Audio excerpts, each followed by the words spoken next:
Hello, everybody. Welcome to the Music Production Podcast. I'm your host, Brian Funk, and you're listening to the show about all things making music. Today, I have a special guest. It's Doug Hoyer. He is a musician. He's living in Canada. He's a singer-songwriter. He's got a whole bunch of releases that I've really been enjoying quite a lot. And he's licensed his music for TV shows. He's got about 1 million streams, he said, on Spotify, which congratulations. That's incredible. Thanks. Congratulations to you. I think you just got 1 million downloads or something recently as well, didn't you? Yeah, we hit all time on the podcast 1 million downloads. That's awesome. Which is awesome. So yeah, thank you for listening, everybody. And it might even be a little bit higher because it was like a year when I first started. I was releasing it through the Squarespace site that I use. That's not a promo, but I kind of outgrew that and then went to Libsyn, which is not a promo, but they've been working well for me. So maybe there might be like a year of the growth phase, but it's so cool. I can't even believe it. I'm very happy for it. So I can only imagine you must be thrilled about that for yourself too. Well, it's a bit of a funny one because I feel like, how do I say this? So it's mostly for one song, and it's just kind of the algorithm just kind of did something. It's a song that I put out in 2015. It was, in my mind, a B-side on the album. It was a song I'd never performed live called Meet Me in the Pale Moonlight. And it's pretty chill. It was just something I wanted to explore, and I just wanted to create it with my producer. And we made that one, and yeah, like I guess it would have been about 2 years ago. It just started getting added to a bunch of playlists. I think something about TikTok happened with it, and basically it's on tons of playlists that are like POV, you're dating Harry Potter, or POV, you're Draco.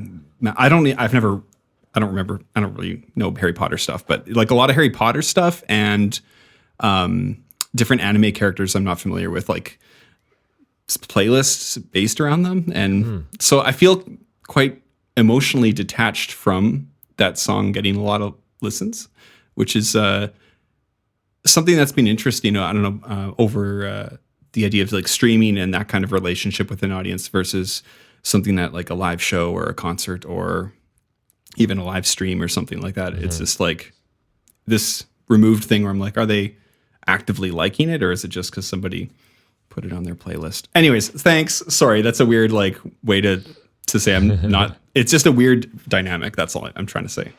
Well, look, it's an impressive accomplishment, and it's, there's a bazillion songs in the world that people could be choosing to That's true. do POV, you're dating Harry Potter on their TikToks. So the fact that they picked yours and it's resonating with people is incredible. So. Yeah, it's cool, and I do appreciate it. And hey, if the way I view it also is like if there's like for every 1,000 listens, if there's one person who's like clicking for more, or just like even if it's just that one song on repeat or something that it resonates with them, that's kind of what I wanted to do when I first started recording music and performing, is just having that connection. So although it's a different kind of emotional connection than I'm used to when I started out with music, selling a CDR at the gig to someone directly and things like that. So it's just different. And that's just something I need to like adjust, I guess, my own emotional expectations around or something. But it is very cool. Yeah, in a live show, you see the people reacting to your music. You hand someone a CD, or if they get back to you, you get that like interaction. But in that case, it just goes out there, and you kind of like, all right, so all these streams, and how, who, where. I think about that with like authors of books too. It must be interesting to just write, publish it, and be like, I mean, maybe if they do a book tour again, but really it's like, how do they like it? And same with TV and anything, I guess, any creative work. I guess most creative works probably don't have as much of an immediate reaction with the audience as opposed to music and maybe theater, hey? Yeah, the in-person stuff. Yeah. I always wonder about that myself, like, what are people doing when they listen to it, or why did they put it on, or are they putting it on? So I love it when someone says, "Oh, I was listening to your track yesterday and it was fun," and whatever they say is just, oh, cool. Like that Yeah. thing is doing something on its own. It's like off in the world, seeing people interacting. And I know you've made like some ambient type pieces, or like, I don't know, would you say ambient, or I mean, I consider some of it ambient. Yeah, and honestly, it's kind of like a one-off-ish kind of thing that I got involved doing, like the January stuff. I don't know, where you make a Yep. jam every day of the month.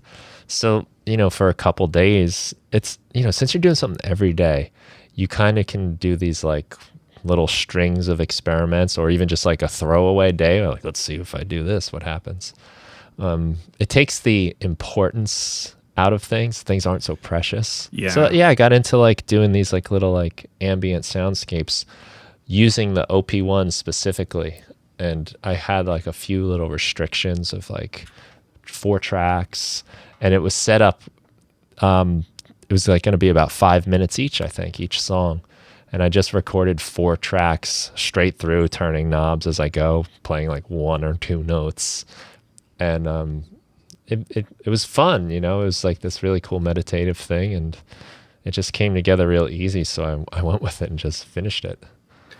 And I think you touched on something when when you say meditative, like in terms of streaming, there is so many playlists or sort of things where people are going for a mood. And so having pieces that, you got there through your own sort of meditative process, and sort of with your own restrictions and things, your own process. And then when people are listening to it, they might be listening to it with a goal in mind as well. Maybe by adding it to different playlists for chilling out, maybe that kind of thing, end of the day or whatever it may be. I think I'm getting on a tangent, but I think there's like probably a wider audience now for instrumental music than maybe ever before. Maybe not. Maybe the world was just focused on lyrical music for a long time. But I feel like if you're going to throw on some music, you're like getting a vibe going that you can still do other stuff to, is very much how I use streaming services and stuff quite often.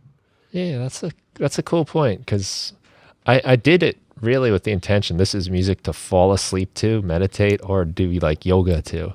It's not the party song, obviously. It's just almost like just drones. And I wouldn't, if I was buying CDs still or albums, I probably wouldn't buy that album. Even the one Yeah. I made myself, I probably wouldn't buy it. But it's cool that you can stream it for like when you're in that feeling, like I want to go to sleep to something kind of like peaceful, and that's not going to suddenly have like a crazy drop and a big like angry screaming section in the middle. You can stream it, something I wouldn't, it's not like the kind of music I listen to, but it's like a kind of music I use. You mentioned something there that is something I think about a lot, where like the drop, and all of a sudden they're screaming vocals or whatever, and how like there's pros and cons with that, where like if you're making an album, like do you want to go with the intention of, I want this whole album to be a cohesive sound, a cohesive feel that people can put on and just know that they're what they're in for the whole time, versus having maybe more dynamics, having arrange sonic story or maybe lyrical story or something like that. Like I think when I was writing music when I started, I thought the idea is like every song should sound quite different from one another. But the older I get, the more I realize how having that aesthetic or some sort of cohesiveness is pretty important, whether it be on a release or even now as an artist, right? Like if you're an ambient artist and then you want to put out, something with that you've written on guitar or something like that, or other instrumentation, it makes me wonder how people would respond to those changes in aesthetics. Do you have to make it a new band name or something? Right? Maybe I'm overthinking it.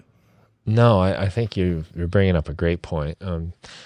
Because, maybe I want that album I can just put on like at a party, and it's just every song's great. Yeah. But then there's also the approach to like an album where, you want to tell a story and you want to have like a narrative arc where things are exciting, and then there's kind of like a little breath of fresh air where something chills out a little. And that's really nice when you're like experiencing an album. And also, yeah, like if I don't know, there's like when you have a sound and people start listening to it, and then all of a sudden your next album's like, what the hell is this? Like, Oh yeah. this isn't acoustic singer-songwriter. This is like crazy EDM music. Like, The guy's shouting Judas at the Bob Dylan concert when he goes electric, right? yeah, You know, or you know, I think of other Canadian artists like Neil Young, who is both cohesive and dynamic in what he would do throughout his career, in terms of production choices versus having this, worrying about the song itself. That's something I struggle a lot with over the releases over the years is deciding what the aesthetic is. Like when it sounds like sometimes you write with the limitations maybe, and correct me if I'm wrong, like you mentioned, say with OP1, or, maybe you're writing within the DAW, maybe you're using some sounds and stuff or some synths or VSTs or whatever. Maybe you're writing in the DAW, maybe not, but I find I go through waves where I might write within a DAW and creating stuff that I could never otherwise think about. And then other times I want to retreat from that and write on a ukulele, write on a guitar or maybe a piano, and be able to say, this is the song. And one thing I struggle with is then I have to step back and then say, okay, I'm going to be a producer now. How do I want that song to actually sound? Mm-hmm. That song that I wrote, is it going to be a fun song to do live? Do I want to think of the arrangement in terms of how it would sound at a live show if I had a band of XYZ players? Or do I want to think of it purely as a record and not worry about what the instrumentation should be and just go for it, right? Hey, I'll hire string players. Let's get the string quartet going. Let's do everything, right? Maybe, do you want it to be a ballad? Do you want it to be rock? Like, once you have the song, I actually sometimes find it almost harder to then decide what's the best approach with the song. It's something I feel like I do have a sound with generally. I tend to like drum machines. I like upbeat kind of, maybe sometimes cheesy sounding synths and stuff like that. I have an aesthetic that I do feel like can go towards, but I also feel like once you have the song, your options are kind of unlimited, which is both wonderful, but also sometimes terrifying. I don't know. Do you ever, do you know what I'm talking about? Or yeah, no? definitely. When I often, if I'm like working in the computer, say, you're kind of like producing it at the same time. So you're making those decisions like, oh, well, I used a drum machine, so I'm going in that direction. Or it's like electric guitar, loud, distorted things. So that's where I'm going with it. And I'm writing it at the same time as that. Mm-hmm. So like the production is informing the songwriting and vice versa, kind of at the same time. But when you pick up an acoustic guitar, or I would imagine piano, I'm not good enough really to write piano songs myself, but I've just like played big chords, like giant whole notes, or whatever you would call like a 4-bar whole note. It's a much different thing because you're right, there's so much room to go. There's so many like cracks to fill, and on an acoustic guitar, it could very easily translate into a lot of directions, because I think that's a good test of a song, is to take it from your like crazy production and can you play it on a piano or an acoustic guitar? If it can pass that test and it's not just like a gimmicky production thing, then you've got a really cool song. But when you go the other way, when you start there, then it's like you have all these options and paths. Yeah. One thing that I've kind of wrestled with a bit lately is like when I started, not when I first started, but when I felt like when I put out my first full length in 2011, I put out my first LP, and there's very little guitar on it. There's a decent amount of ukulele, but it's more like buried in the mix. It's not like a folk record. It's unlicensed samples, and there are strings that we arranged and with my co-producer, and there's other vocalists singing harmonies. We have like, synths and all kinds of stuff. And we really went all out because I'd been really inspired by me and my co-producer, Calvin McElroy, at that time. We had driven to another city to see Brian Eno give a talk. I'm assuming you're familiar with Brian Eno, I imagine. Yeah. So we were seeing him give this talk about, he was talking about his paintings. He had a show, I think it was called like 4 million paintings or something like this. And it was like light creating these sort of images. But one thing I took out of that talk, especially, was that he mentioned how like with recording music, you can kind of go two different ways. One is sort of the approach of like a photograph of like a document, maybe the Steve Albini approach, like this is something that happened in a room. We got it. And then the other way is more like an abstraction painter, using paint layers and all that kind of stuff and creating something that might not even exist in reality, right? And exists as that painting. And you can do the same with a record, right? You can produce something like a live band or whatever, and just document that. And that's great. Like some of my favorite records are just like documenting a group of musicians at their peak doing something wonderful. But with my first LP, we definitely said, we're making a painting and we're just going to do everything we can with it. Now, the older I get, sometimes I'm overwhelmed by what you can do in the DAW or whatever, right? And I don't know if you feel this way too. Like it can be inspiring, like you can do anything, but it also could be like, I need those limitations, kind of like what you mentioned earlier with the OP1, saying, okay, I'm going to do 4 tracks or whatever it may be. And I think that's something that those are discussions that definitely need to be had. I think I shouldn't say that. I think it's good to have those discussions when you're, or at least think it through a bit when you're making an album. In my mind, at least. That said, what do I know? I don't know. No, I like that. That's pretty interesting. Yeah, Brian Eno, right? Like, what a cool dude.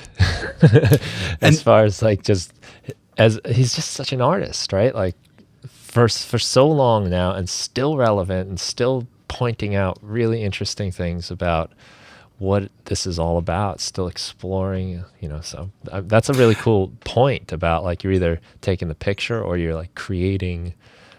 It's almost like painting. Yeah, it's neat. On that note, Brian Eno, that's an artist where we can talk about aesthetic, right? Are you going to be this artist and that's all you do and within this wheelhouse? Well, he started out making weird albums, vocal albums. Everything changed with music for airports and things like that, leading up to that discrete music and a bunch of his albums there. His career goes all over the place. He does whatever he wants, I think. And you said paintings? I didn't even know that. Yeah, but, so that's maybe we should medium. Yeah. So maybe I guess it depends on what your goal is. If your goal is for consistent branding and things like that, and I'm sorry, I say that with a bit of snideness in my voice. You need that's a brand, valid, man. I get it. I kind of hate it, but I get it. But yeah, so maybe that's the thing, is like, what are your goals? Is it as a brand, or are you just exploring what you want to do musically?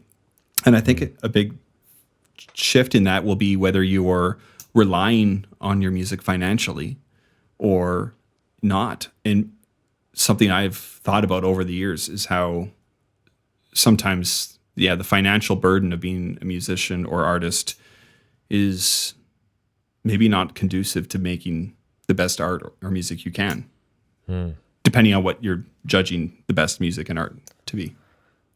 Yeah, right. Because I like hearing you articulate this is, I think, helping me understand myself a little bit too.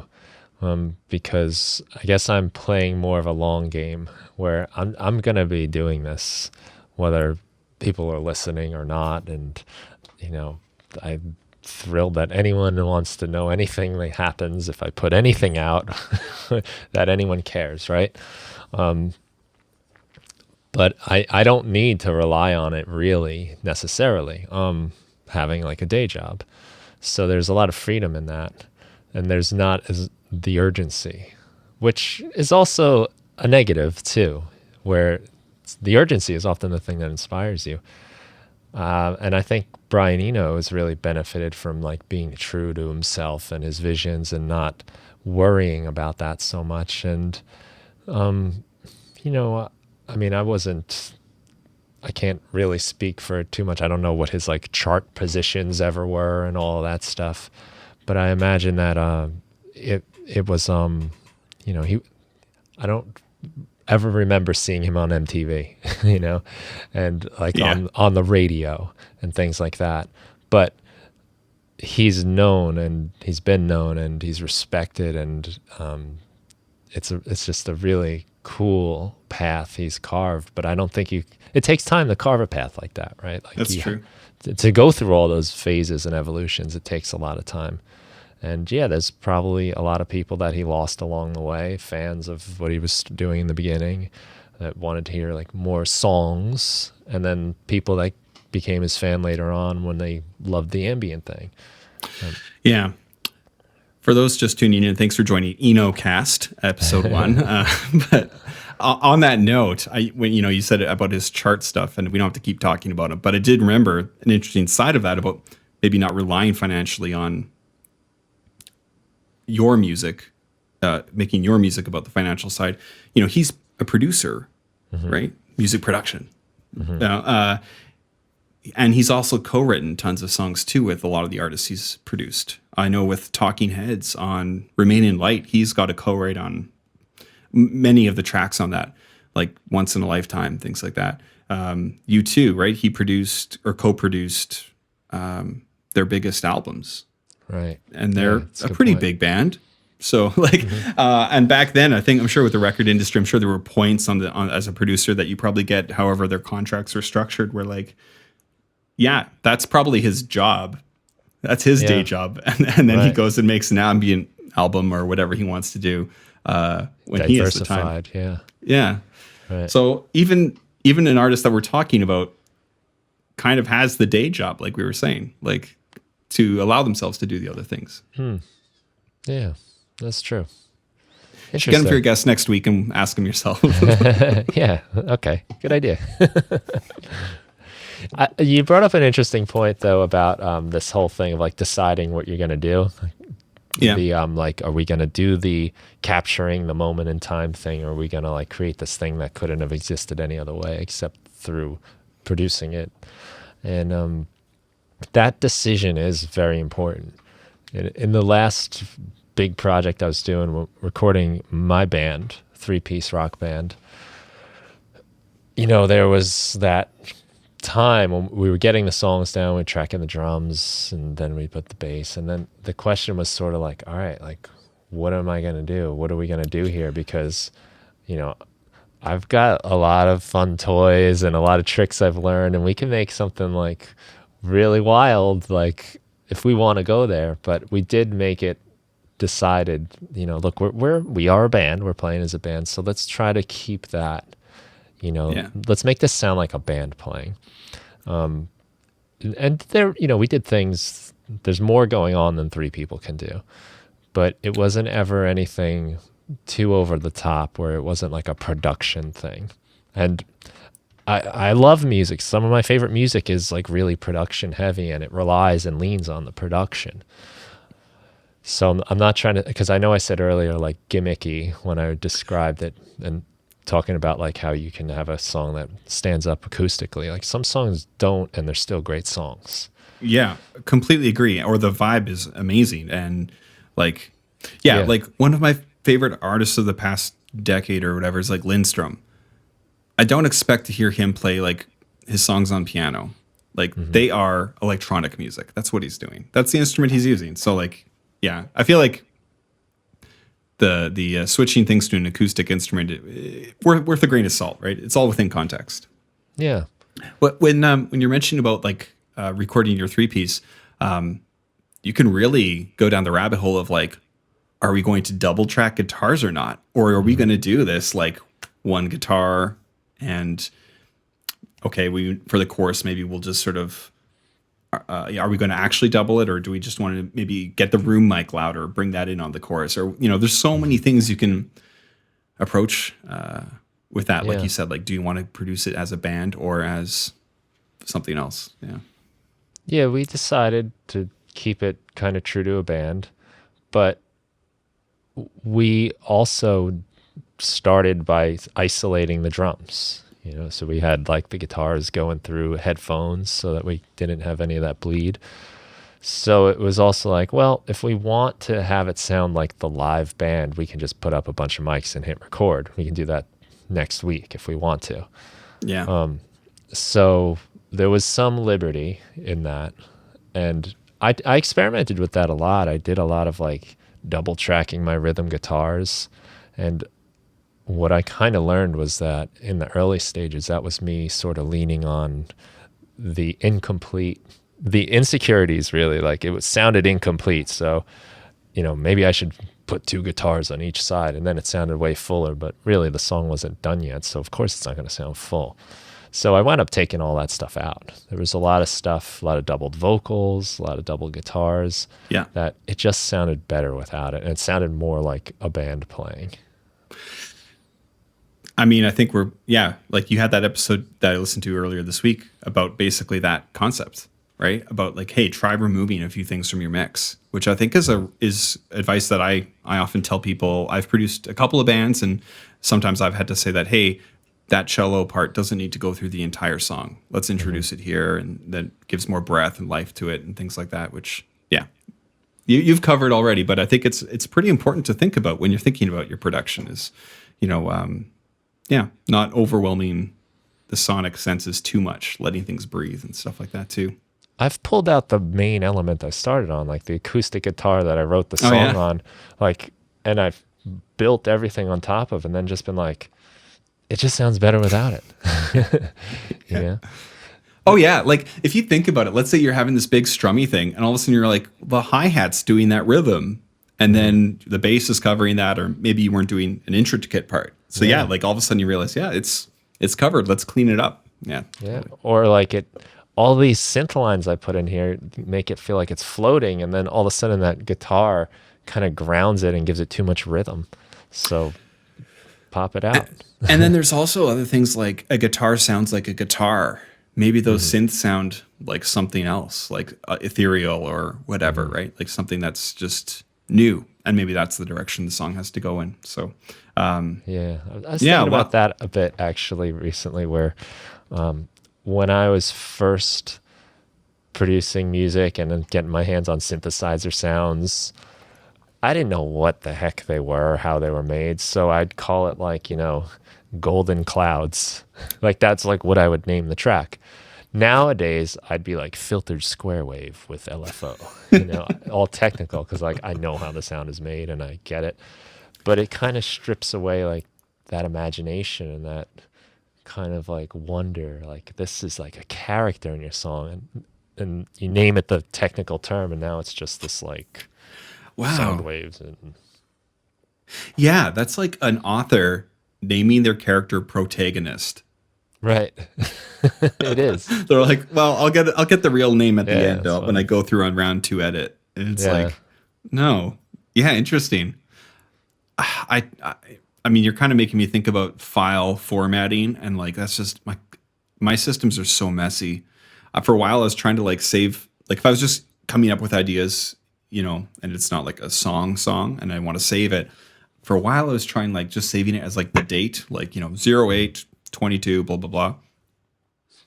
And then you're lost, because then you have a pile of numbers to sift through, and you're like, I don't remember which one is the one I want to find. So I don't know. I do a hybrid in that case. Actually, I'm pretty happy with the system I have. Can you talk about share that? it with you? Yeah. Okay. So, I got a little lost when it'd be like jazzy idea.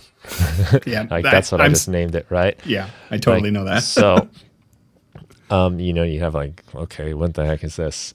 Something jam, right? Yeah. like instrument jam, like whatever the instrument I'm playing. So I do put the date in there, which might be redundant because your files have it, embedded in it. But I put the date, and then I do try to do something descriptive, or if I can have like some sort of title.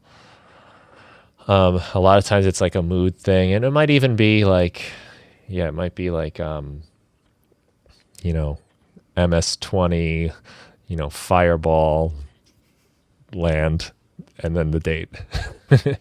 But then I'll put it, so I make a folder for the year 2022, and then a folder for each month, and then it goes in there. Because I do have like an association in my head of when I did something, like the season, like I kind of Yeah. remember this, it was cold out when I did this, or this was like I was sweating while I was doing this one because it was summertime. So it does help me to have that like kind of month thing going. And then Yeah. when I open my like my files and I'm like trying to look for like projects, I just have a year, and then I open that, I have the months. And also when I bounce things too, I try to look at them through date and have some sort of descriptive thing, something that'll like, I try to think about something that's a little different that'll stand out when I name it. It Yeah. helps. It's not perfect. Yeah, there's like a lot of stuff I open up, I'm like, what the hell is this? I mean, you know what? That's helpful in that I've been doing the year thing lately just to clean things up. But I should just add the months in, because you're right, that does help. If you can probably remember, oh, I did that in August versus just a pile of stuff. Yeah. It, So it yeah, helps me. I'll do Yeah. that. Maybe even season is good if that's too many folders. But when I open it up and I just see like all of these project files, I'm just like, it's just alphabetized. I don't like, Yeah. no idea what I'm looking at. I recently, I might have mentioned, or maybe not, but that I tend to have found a funny little niche of scoring podcasts where like, or not scoring them, sorry, but like writing theme music for podcasts. And there's just sort of a funny circle where I've done it a few times and word of mouth. And so it's something that somewhat happens regularly. And lately I've been getting I've been making, what do you call it? Like a trunk tunes. I think that's what they called it back in the what's it, like Brill Street, where they were like all like the songwriters would work together. You have like Tin Pan Alley. Anyways, they'd have these things called trunk tunes. This was, someone told this to me, that they wouldn't have maybe an artist to write for per se, but they'd say, well, you're a lyricist, I'm a pianist. Okay, let's write a tune together and we can just keep it in the trunk. And then if we find someone to fit for it, there you go. And so I've been doing that sometimes where I'm just going to work on some ideas. And it was nice this week. I actually had one where I wrote a new piece to offer for the client, spent a lot of time on it. And then I just went through my whole file, found one. Oh yeah, this one is pretty good. Did a couple tweaks, sent that. And that's of course the one they want. The one that's like, oh yeah, you worked on 2 years ago. You totally forget about it. And they're like, yeah, that's it. And you're like, okay, cool. Yeah. So that's a cool idea, because I saw that you do some licensing, some of your music for TV shows and then podcast things, to have, I guess, like a little catalog of like potential ideas, a trunk. Yeah. So that's what you mean by trunk. Like it's actually like a little storage of songs. Yeah, I think that's where it don't came. have a purpose yet.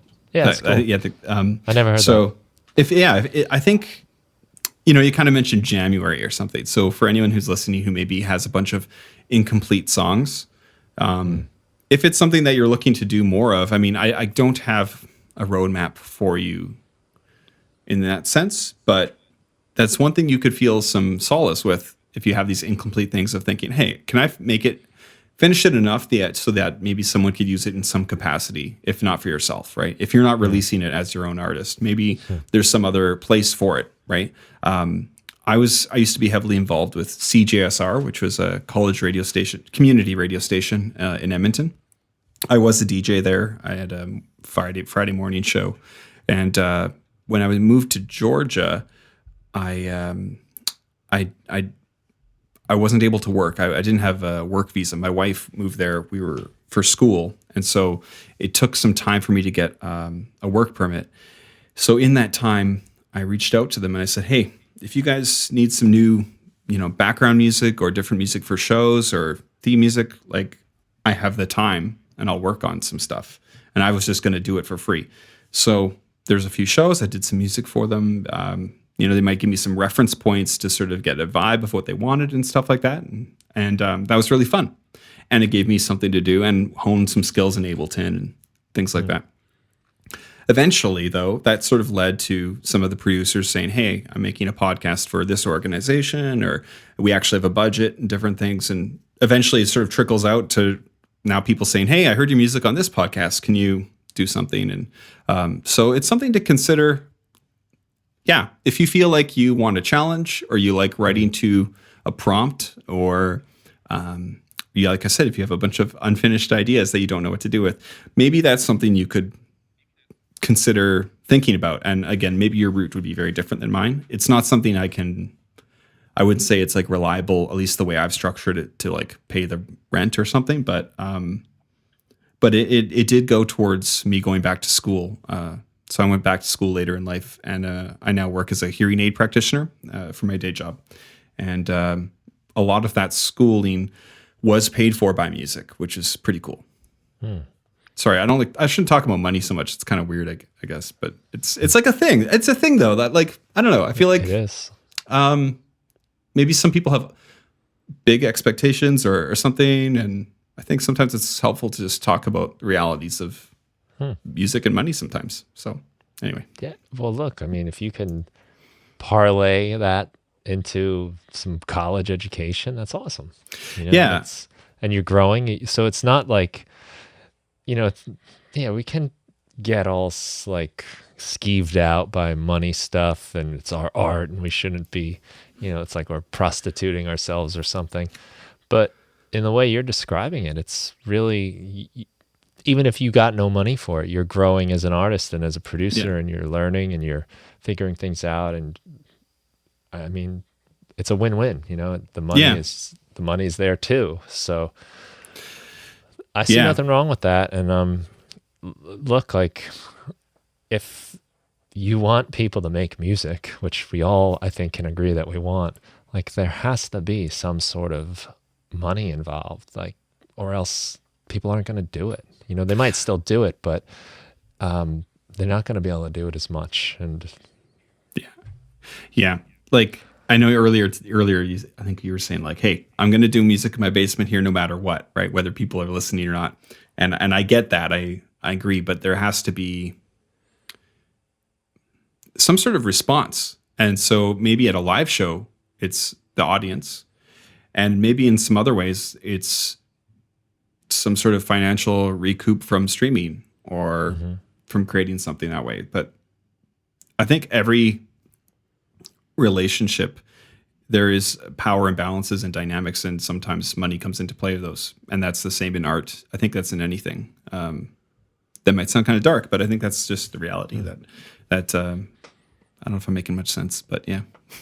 I don't think it has to be dark. It can just be, it's how we, exchange goods and value. Yeah, there you go. Yeah. That's all it is. So, I mean, like, if we didn't have money, then it'd be like, all right, I got this song. So I need to find someone that needs a song and has food to trade me.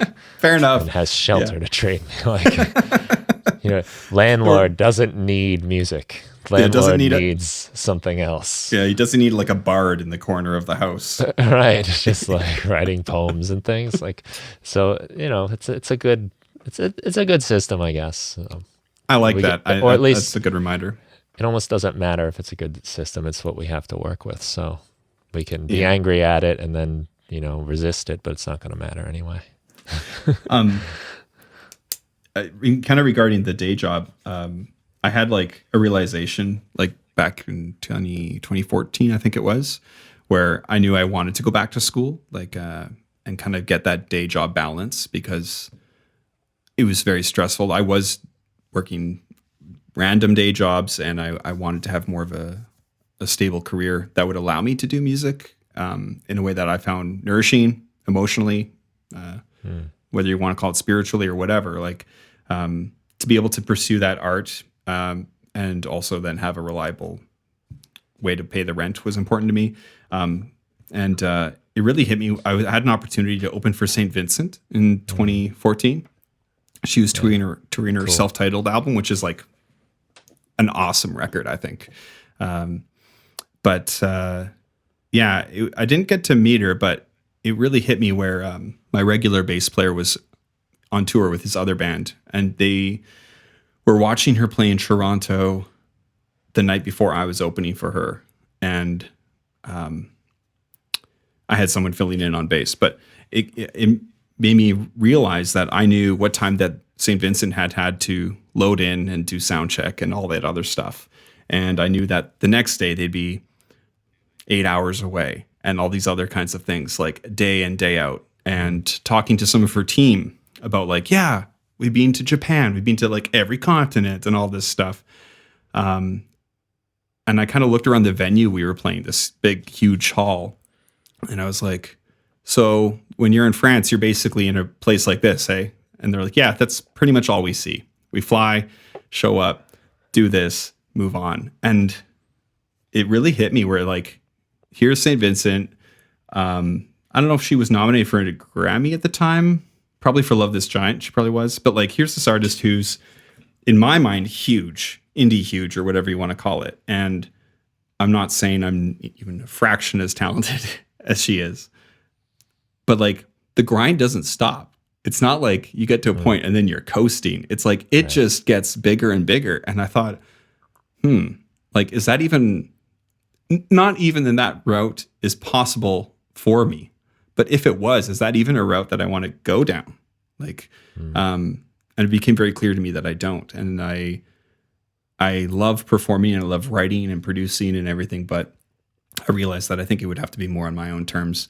And at a level that would be sustainable for me and my life and my family and those kinds of things. Again, not that someone was knocking on my door saying, do you want to go tour the world? But that way. Yeah. But it just kind of made things kind of shape a bit more in a way that I hadn't expected it to. Right. You see the reality of it a little bit. Yeah. And I'm sure, those moments playing on those stages and seeing people, there's all these people here in Japan. Wow, this is crazy. Now we're here and there's all these people. I mean, that's the thrill. And I think it was, I saw an interview with Elliot Easton of the Cars, and I think it was him. And he said, like, I play for free. I get paid for everything else in between, all the travel, all this, the hotels. Like, that lifestyle is what you pay me for. That's a good quote. Yeah. Yeah. Yeah. It's, yeah. I mean, and I've toured, but my tours have all been like sleeping in the van, in the minivan and all that kind of stuff. And so very not sustainable, I've personally found in that way. But anyway. Yeah, I did similar things going down the East Coast to the United States and back for like 2 weeks, I guess, maybe a little bit more, but about 2 weeks. And I mean, I had the time of my life. It was great. Sure. So much fun. You're hanging out with your friends. You're going to new places.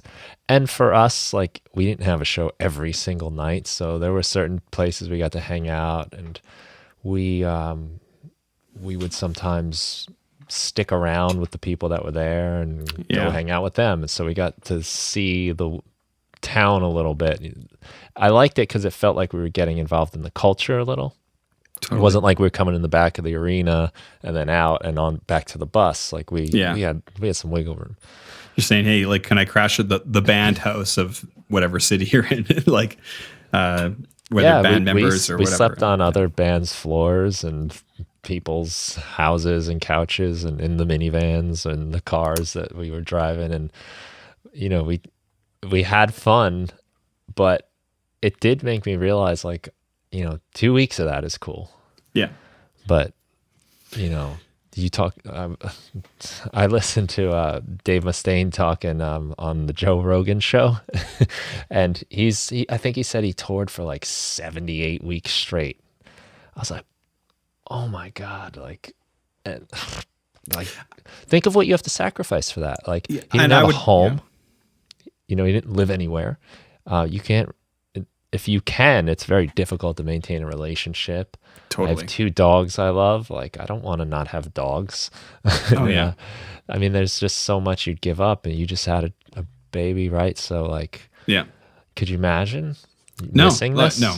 Like, well, it just wouldn't. No. That wouldn't fly. But yeah.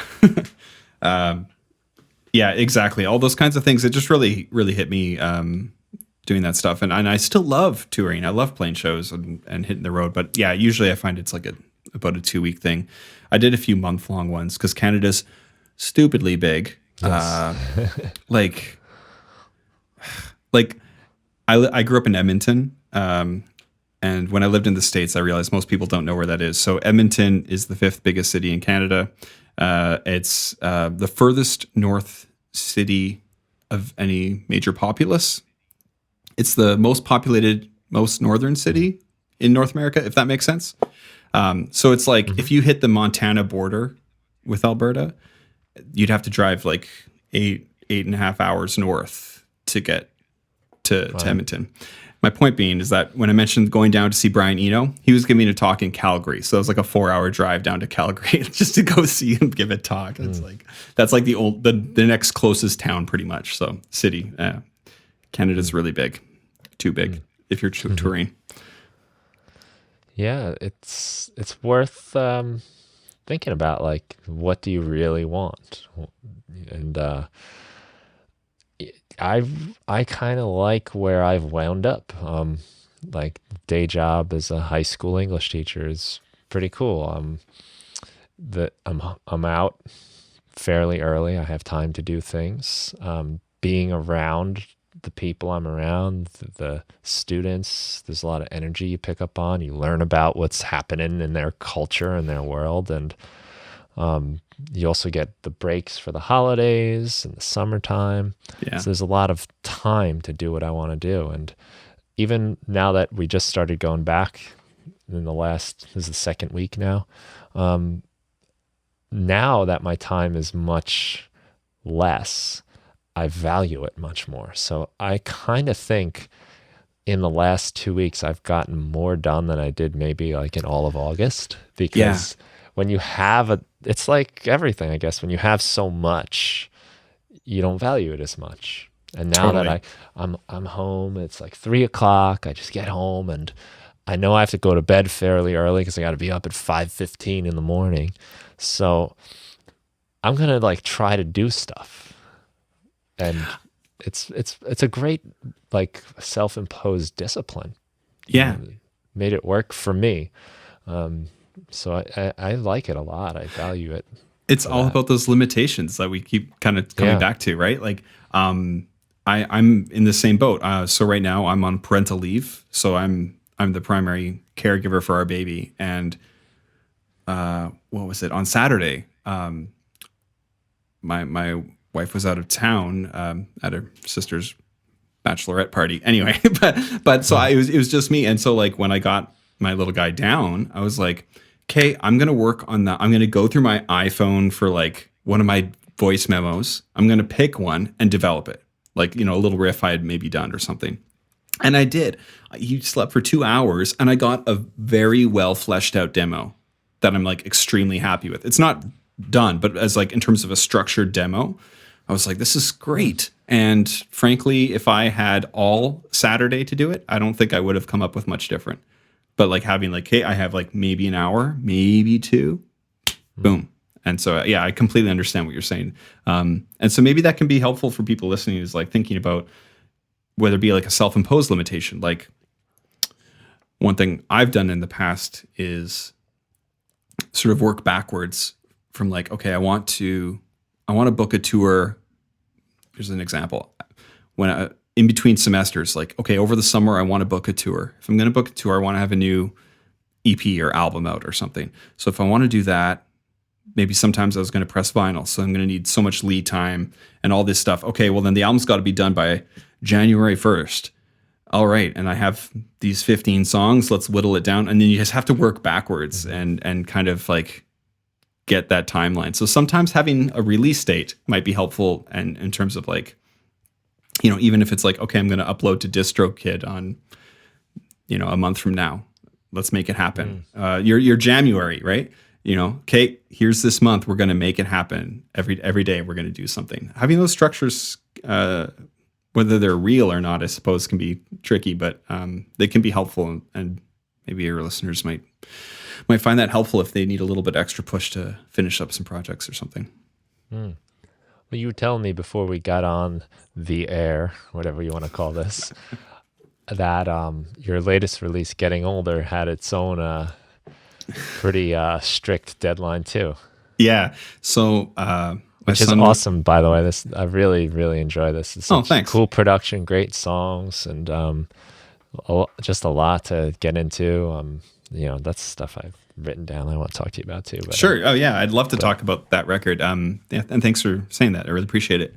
I do feel like it's one of my stronger records in terms of songs that I think. But anyway, your question was, oh yeah, the timeline. Yeah. So my son was due in December, and I figured, okay, there's no way that I can justify saying I'm going to go downstairs and finish this mix, or I'm going to like lay down another bass line or whatever, when like there's a screaming baby upstairs or something. So I knew that I'd want to have the album out at least a month ahead to be like sending emails out and things like that. And then yeah, we ended up moving to Prince Edward Island, which is where we are now, in October, and that wasn't fully expected. It just was an opportunity that came about. And so yeah, there was a lot of changes, and I think my promotional scheme for the album was not as good as I should have let it be. But yeah, so the deadline for me was having a kid. Mm-hmm. And it says November 10th it came out.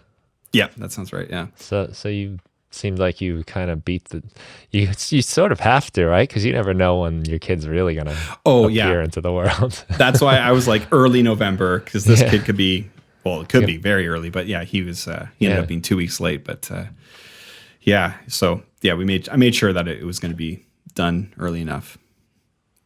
I think I finished it. Thanks. Yeah, I think I finished it in August, and then it was a matter of getting the masters right too, and that kind of thing. Yeah, all that extra stuff that you kind of forget about. Yeah. Well, we did that the first time we ever made a little tour. We put together like a 4-song EP, I think it was. And we sat on that and lingered with it. But then we were like, we need to finish this because we got to start burning CDRs back when we used to do that. Yep, I remember that. And the only way to do that was like you had to know someone that had a computer that had a drive, and you did them one at a time. And they took, I don't remember how long, but it was significant time to, like, we can't go and not have our CD. I remember doing the same thing where like the night before leaving tour, finishing like 50 of the CDRs, and then maybe bringing my laptop on tour exclusively just to keep making them or something. I think like burning them in between stops or something. Yeah. I kind of miss that, to be honest. I kind of miss like the idea of like a tour EP, where it's like, it doesn't have to live on the internet. It doesn't have to be for everyone. It's just for the people who are there. But if you did that, like, I don't think I have a CD player anymore, really. Do you? I have a boombox, a JB. No, I think it's a JVC Kaboom box. Oh yeah, like I like totally meant to have like this really exaggerated bass. I'm visualizing it covered in dust in a garage. It's in my garage. Oh no, no. I moved it out of the garage. I replaced it with a little Bluetooth speaker that I can just stream to. Yeah, I think it's in the attic now. But that's the CD player I have now, and the car has one too. Okay. Still, I'm sure the next time I need a car, though, it won't. But yeah, like, and that was not perfect. You know, I remember specifically we had a joke about the tambourine, because when we listened to it in the car, we were like, it was so loud. You know, it was like the tambourine they cut through anyway, and we had it mixed loud. And our joke the whole time was like, we should have put some tambourine, or like, I can't hear the tambourine. Oh my God. Same with shaker. Hey, like shakers, they can be deceptive in a mix where like, yeah. Anyway, sorry. Well, those elements occupy like really specific frequencies that almost nothing else does. Like if you look at the EQ on a tambourine, it's like so high up there, and not a lot of things live there. So you can really get away with like tucking them down in the mix, and they're still easy to pick up on. Yeah. You mentioned something earlier that I wanted to kind of circle back to, or am I interrupting a thought? No? No. So you were talking about sort of picking up on the energy of your students sometimes, like, or or like learning about their kind of the culture, or whatever you want to call it. I have almost like the inverse in my day job as a hearing aid practitioner, where I'm like almost exclusively seeing the elderly, which is wonderful, but it is a different kind of like cultural Yeah. shift that I have to like get myself into a different kind of headspace for, where I'm the youthful culture that they're seeing that day or something like that. But in terms of like frequencies and stuff like that and things in certain ranges, it's really interesting. This is a bit off topic, but like when people often have high frequency hearing loss, which is the most common form, it's called presbycusis, age related hearing loss. And like, so they'll be missing out on a lot of those highs. And so sometimes if people are for their initial fit for their hearing aids, like everything is way too sharp. And it'd be like, I'm just visualizing like us like cranking 8,000, 6,000 hertz and stuff where we're like, whoa, what? Like, but, it's interesting, the idea of like deprivation of those tones and then reintroducing them. You have to like retrain your brain to hear those sounds essentially and get used to it again. Sounds that aren't always necessarily the most fun to hear, but help with speech and enunciation and stuff like that.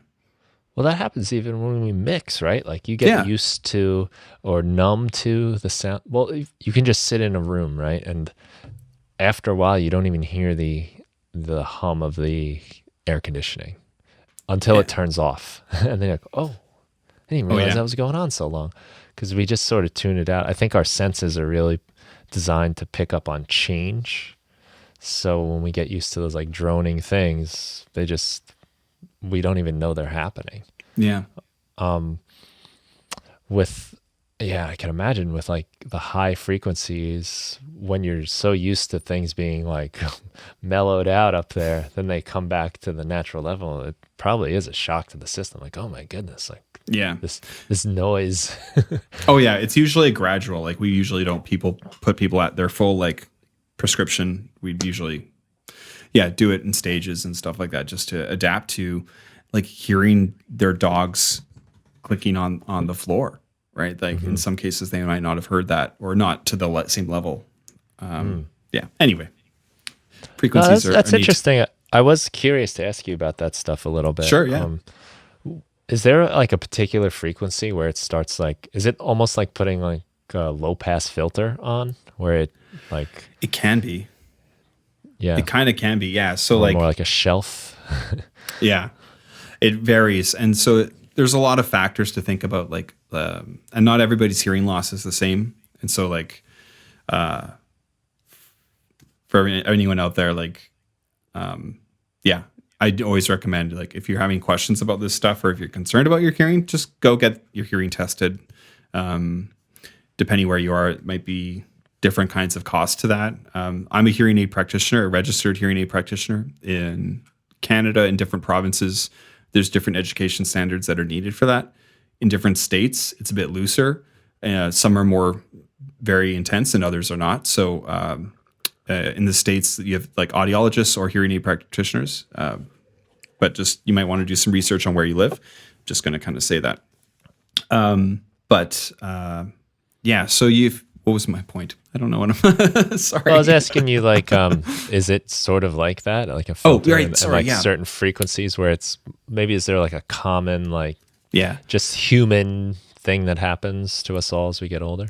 Yeah. So the human ear can hear potentially up to around 20,000 hertz, but a lot of those frequencies we're not really fully aware of, or might not affect the speech sounds that much.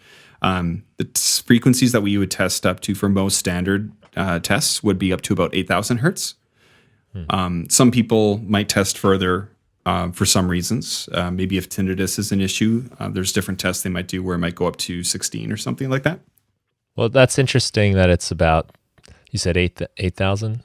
Most of our testing, because we're focused on speech, will be between... That's where the sibilance, that's usually the stuff we're trying to de-ess. Yeah. In a lot of recordings. Totally. Oh, yeah. And exactly. And so it does make me wonder sometimes, because I know I have a tiny notch around there where I'm like, oh, I think maybe I may be emphasizing those too much or something in my mixes. I have to double check. But Well, it's funny you say that because I've talked to like sound engineers that have said like a lot of the older guys in the bands have like all this treble in their music, and it might be because they're not hearing it, so they're really just or at least not cranking it as up. clearly, right? Like Yeah. for sure, because it Not can aware.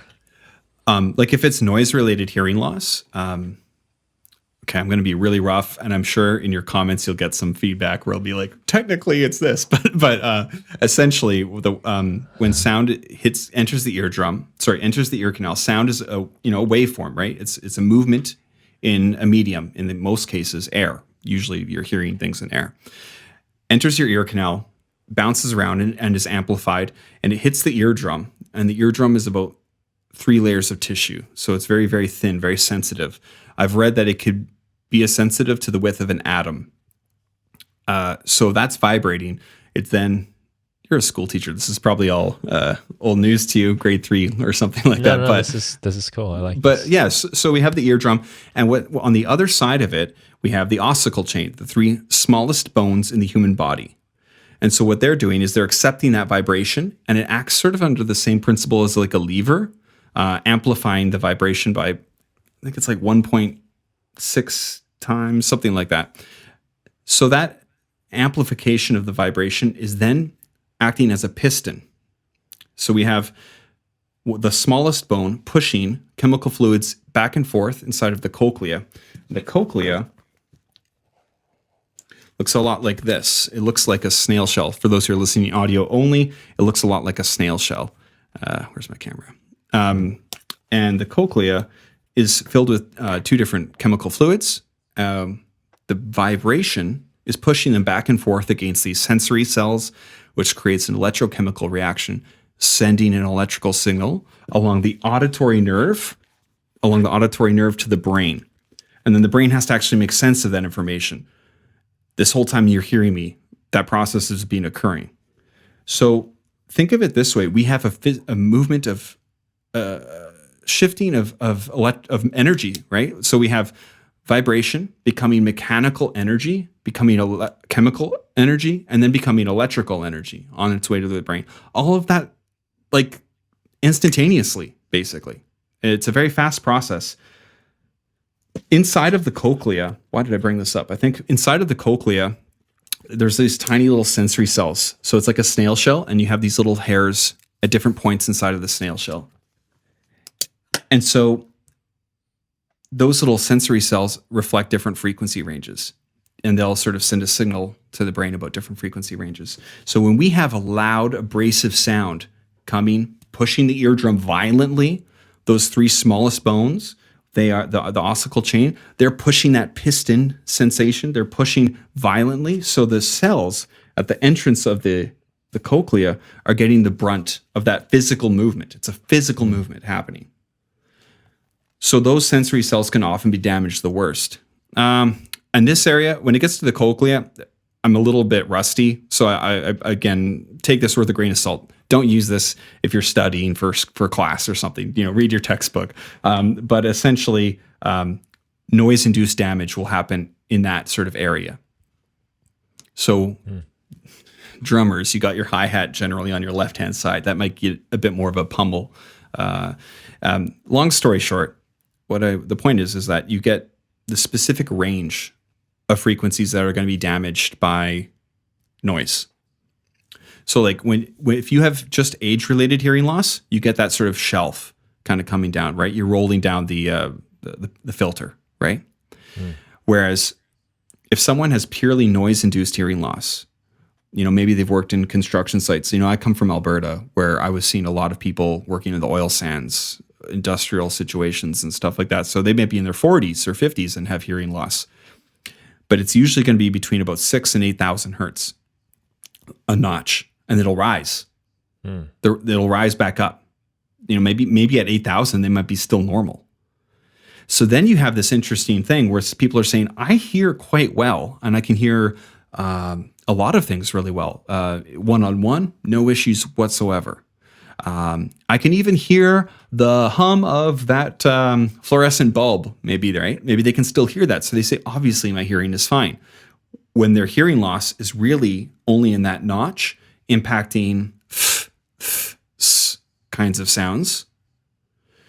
So without those kinds of sounds being clear, That was like consonant sounds, like F, T, H, S kinds of sounds. Okay. Those aren't going to be as enunciated or perceived to be as enunciated. So everyone's slurring or something like that, or no one's enunciating. Oh, kids these days aren't talking clearly, that kind of thing, when really the issue could be in that range. So what they would want to do, if we're going with amplification, if that's an option for the person, then they would want to stimulate the cells as best we can. So amplifying in those specific frequency ranges where they have hearing loss. I feel like I went on a big rant and I don't even know if there was how we got there, but no, I like this. I mean, Yeah. I don't get to talk to people that know this stuff. yeah. so much. Well, so I guess my PSA would be, hey, if you're a musician, I think it's a good idea. If you're producing music, you got speakers, it's very easy to accidentally keep turning it up all the time. Get a baseline test done. Call around if you're worried about the cost of the test. Some places might do a quick baseline for very, very cheap or sometimes even free. But I think it's important to get a baseline if you're around music and stuff. It can, if you're not careful, it can physically damage your hearing. And if you're involved with music, hearing is a big part of your life. So let's protect that and get informed. So yeah, get a baseline and make sure that you're in good standing, because you might be surprised. Yeah, that's or might not. actually Yeah. really kind of good, obvious advice that I've never done. But here we are. We're mixing. We're balancing frequencies. And I know for myself, I have this tendency to kind of have a little bit too much energy, or 2K. Like things build up. So sometimes I get like a harsh sound in my mix. So, I mean, that could be the room. That could just be, I don't know what I'm doing. That could be tons of things, yeah. Could be, but to know that maybe there's something going on in your hearing.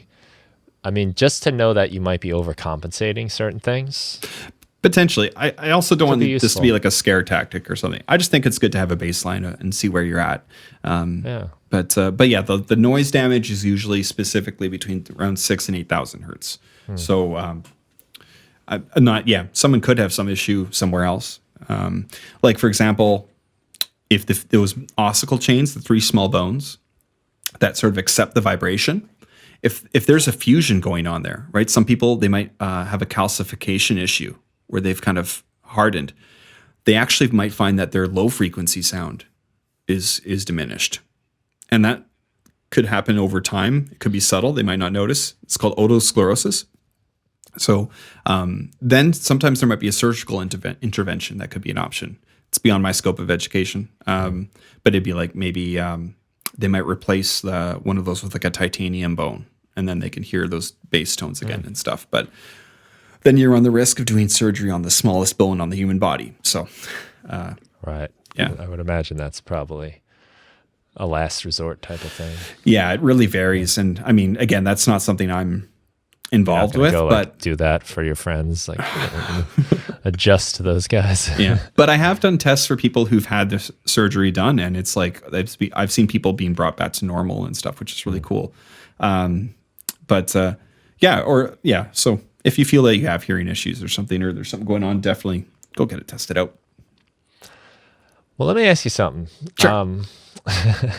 And this, I'm not going to preamble it or anything. So one of my dogs, I've noticed her hearing is definitely changed. She doesn't hear as well. And she's a pretty high-strung dog, very nervous. So if she's the kind of dog, if something makes any noise, she gets up and she has to look around. But lately, last couple months, year or whatever, there have been times where I could actually get up and leave the room and she'll just keep sleeping. And like she just doesn't hear it. And I think she doesn't hear my voice too well, So I was telling this to a vet, and she told me, and she gave me a very detailed explanation as to why this is the case. But what I was describing was like she was kind of losing like stuff in the middle, because I noticed she will she'll hear like fireworks and thunder, low frequency stuff. And she'll also really hear like the higher pitched stuff, like if I put a fork on a plate. She'll hear that like high jingle that freaks her out. So she made a couple interesting suggestions. One thing she said was to put on music, maybe like Caribbean music, that has like different rhythms that she's probably not used to hearing. The other advice, and I think this was especially for those. Do you know bones, why? She said because it's like different patterns and it might stimulate the hearing a little differently. But let me give you the other one too. See what you think. She also said it might be that those bones are getting stiff and they're not moving as much, so she's not getting hearing. And she went into a lot of detail. A lot of things she said remind me a little bit of what you were saying. One of the things she suggested was to sort of like sneak up on her and bang some pots and pans behind her to kind of shake it up, to let the sound waves actually like loosen up and stimulate those bones. Now, I haven't done that yet because I haven't had the heart to terrify her so high strung, but this is my chance to get a second opinion on this. So. Yeah, I'm not a vet. I'm a hearing aid practitioner. So like my specialty is on like programming the hearing aid when people have hearing loss. Banging pots and pans behind their head. My son's great at it. He's in the kitchen with a spoon and a pot.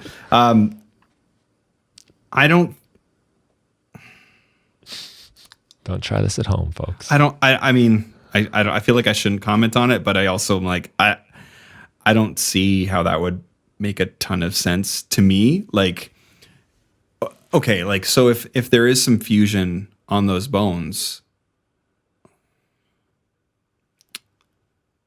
like, no, I mean, it'd have to be pretty loud to like decalcify a bone. Like if you know what I mean? Like if you had, or if there was gunk, let's say they had she said like, she didn't say, fusion. She said like stiff and rigid. So if there was, here's another thing. So if someone has a middle ear infection, a lot of people think that middle ear infections are called inner ear infections. Usually it's a middle ear infection. But if there's a middle ear infection, that means there's fluid built up or some sort of mucus in that cavity, that those three small bones are they're suspended by tendons. They're just hanging in that little cavity. And so if there's liquid, then those bones can't vibrate to their full potential. So like if your dog had an ear infection and there was still fluid in there, even then I don't see why loud sound, that's not fixing the problem. I don't know. I'm not a vet. I just maybe get a second opinion, but I don't see how that would. Okay. I don't know. Yeah. You're the first person I've come across that might have some insight on that. So yeah, it seems a bit funny to me, but we'll leave it there. Look, I would, we're kind of told like there's not a lot you can really do for a dog's hearing. So yeah. Is it pretty old dog? She's 11. So, it's kind of natural that would happen, but yeah, she is so high strung that she had a rough life before we had her. So it's taken a long time to build the trust. And now I'm the human, my wife and I, we're the only two people she's really trusting. Oh, don't bang the pots. I haven't had the heart to do that. Oh, so, I don't know. It's just a long con. Just a long con. They finally trust you, and then bang, bang, bang. Yeah, it's just like I can't believe it. I knew it. Yeah, I guess the other thing to think about is earwax or cerumen, which it's also called. I don't know for dogs. I don't know how much wax they make or anything like that. But if you do have an earwax plugging your outer ear, so the outer ear is the part of the ear you can put your finger in. It's also including the ear that we see, but that's all part of the outer ear. Everything leading up to the eardrum is the outer ear. So, and that's where we build wax, is in that outer ear area. So you could imagine if it's plugged with wax. If it's plugged, sound vibrations are hitting that wax and they're dampening the vibrations that hit the eardrum. So I have had people think they had major hearing loss, and then it ends up being that they've had wax for like a month or something, like and they just didn't get it looked at or whatnot. It's not super common for it to be like that dramatic, but it can for sure be a factor. So maybe your dog has a lot of wax. Maybe to get a bath. I don't know. Yeah, they've looked. They didn't see anything. Let me ask you just about that though. Like I've heard, like we obviously don't want that stuff coming out of our ears, So You do. Most people, I do. I use like a Q-tip to clean my ears. What is that? You I've heard do it's want wax bad, coming too. out of your ears. It should come out naturally when you shower and bathe and things like that. But yeah, so wax. I professionally do not recommend people using Q-tips for that purpose. If you actually read the Q-tip box, it's not recommended. Oh, really? But that's the thing. I think Q-tips are technically like a makeup remover or something. I think that's what they claim. But we all know what people are using it for. No, for wax, generally, you don't want to be putting things into your ear because you don't know how deep to put things in your ear yourself. So I would recommend having a professional take a look, whether it be your family doctor or a walk-in clinic, or if you're going to a hearing clinic or something like that.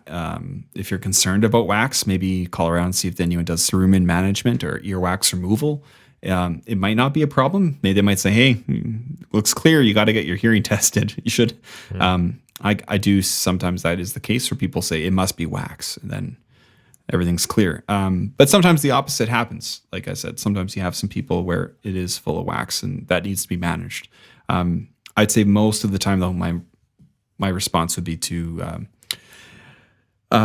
sometimes you can get the shower in there, or maybe submerge your head in a bath and stuff like that. Let some water get in there and rinse it. But like with the Q-tip, I know of someone who was cleaning their ear with a Q-tip, and then their toddler opened the bathroom door, and it punctured through not just through the eardrum, but into the cochlea, and so the ear cannot produce sound.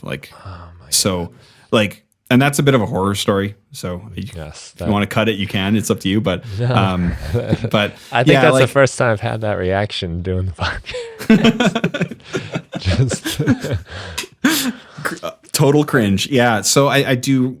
I mean, a lot of people are going to do it, but I wouldn't recommend it. Yeah. So that's not something you do, I guess. It makes sense, because look, we evolved for a long time before Q-tips came along, so I'm sure our bodies have some sort of natural mechanism. Yeah, like the shape of our ear, the skin in our ear canal is like it kind of like comes out coiled, and it should actually be pushing the wax out. That said, I've seen clients who have a very, we have two curves in our ear generally. And so the bend in their canal might be like a super hard, almost 90-degree angle. And guess what? They might be prone to getting wax stuck in there. Those kinds of situations, usually what I've seen is that, and again, it might depend on your state or province and stuff and how things are structured, but often those people might have an ongoing 6-month appointment with a ENT, like an ear, nose, and throat specialist. And they have different methods to be able to remove that wax safely and effectively if it's a chronic issue. Some people might not have an eardrum due to a wide range of reasons. And so they might need to get it fluid or mucus removed safely from that, or things like that sometimes. So, I mean, there are methods. I have removed wax, but it's not something that I normally do when I'm at work. But yeah.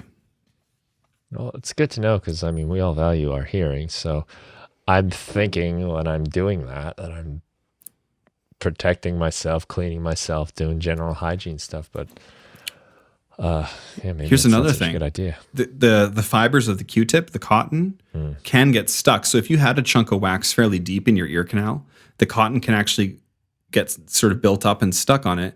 Then if it needs to be fleshed out later, if like a doctor is going to use a syringe to flush the wax out, like if it really gets hard and dry, that cotton expands. It's just going to be much more difficult to remove if it's a mixture of cerumen and cotton. So Q-tips in ears, bad idea. I'd say so. Yeah. Yeah. Just rinse it in the shower. Nice. Okay, cool. Well, hey, one less thing I have to do. Yeah. I always think I've heard it, but I don't know. I didn't get no professional opinion or anything. So like, you always kind of wonder, like, am I supposed to be doing this? Am I doing this right? Is this good or bad? I mean, I catch my wife doing it still. So she knows. She's heard me tell that story a million times, so she still does it. All right. Hey, that's cool. I didn't know we were going there, but always a nice surprise. Oh. Yeah. Well, so I wanted to like maybe ask you a little bit about just like some of your process and how you approach songwriting, and if you anything you can do to help us, like like it's it's a mystery as much as you learn and as much as you figure out. I love just hearing like, how do you go about it? You've had success, you've got albums, you've done the impossible, released music, you've put together some stuff I like too. So well, thanks. Yeah, just I think a big part of it, like, and I think you've touched on this too, is like kind of like not being too precious with what you're working on in terms of being able to get things out, right? Like if you have deadlines, if you have a goal of actually releasing things, then I think the reality is that if you want it to come out, it won't be quite perfect. But then my question to you would be, what is perfect? Okay, I'm going to step back a bit. Like for me personally, and this is just me, I view my releases generally as sort of almost like an entry in a diary to some extent. Even though I write from different perspectives, it's not always like my own. I'm not always the narrator in the song per se, but it is reflective of where I'm at in terms of my musical career or my songwriting oeuvre or whatever at the time. So, I generally try to put out an album every year or two, just to sort of say, hey, here's a documentation of where I'm at musically and the things that I've been thinking about, whether it be in terms of like aesthetics and the sounds or the actual lyrical content. So if you view it like that, if you're saying, hey, this is just a document of where I'm at, it might be a bit different than if you're trying to make the perfect album. I think my favorite album of mine, if I'm allowed to say that, is streaming wise my least popular album. It's one that's pretty folky. I wrote it when I moved to Georgia, and I was frankly pretty lonely and I thought I was writing a pretty sad record. And when I sent it to some friends, they said, Doug, this is your funniest record yet. We love it. But it's because I do often use humor with to cover the clown tears or whatever. But anyways, what I'm trying to say is that like do what you want to do, pursue that, follow that through.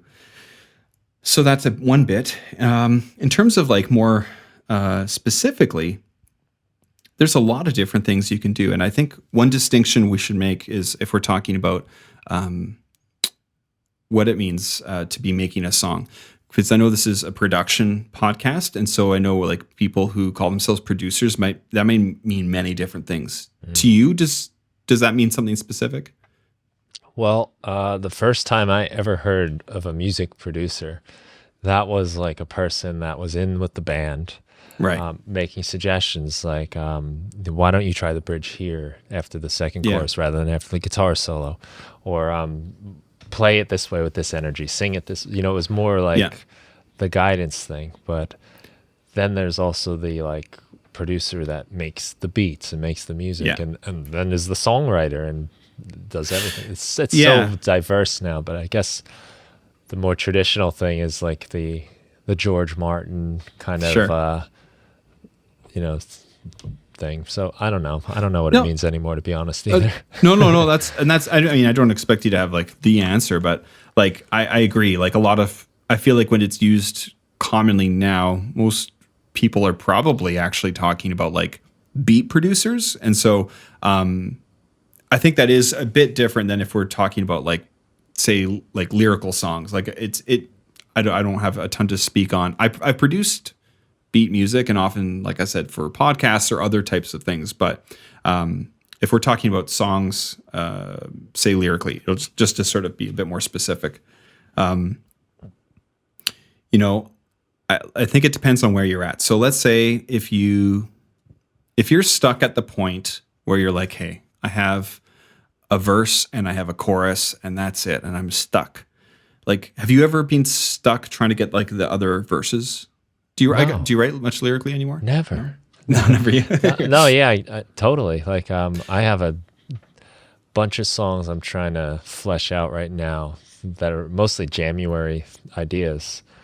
And the big thing with a lot of those songs is second verse stuff. You know, yeah, like that's always tough. Yeah. So years ago, I was on tour with a friend of mine named Sean Nicholas Savage, who I recommend people check out. He's awesome. But I remember kind of venting to him about that, how I said I had one verse and a chorus, and I had a lot of pieces like that.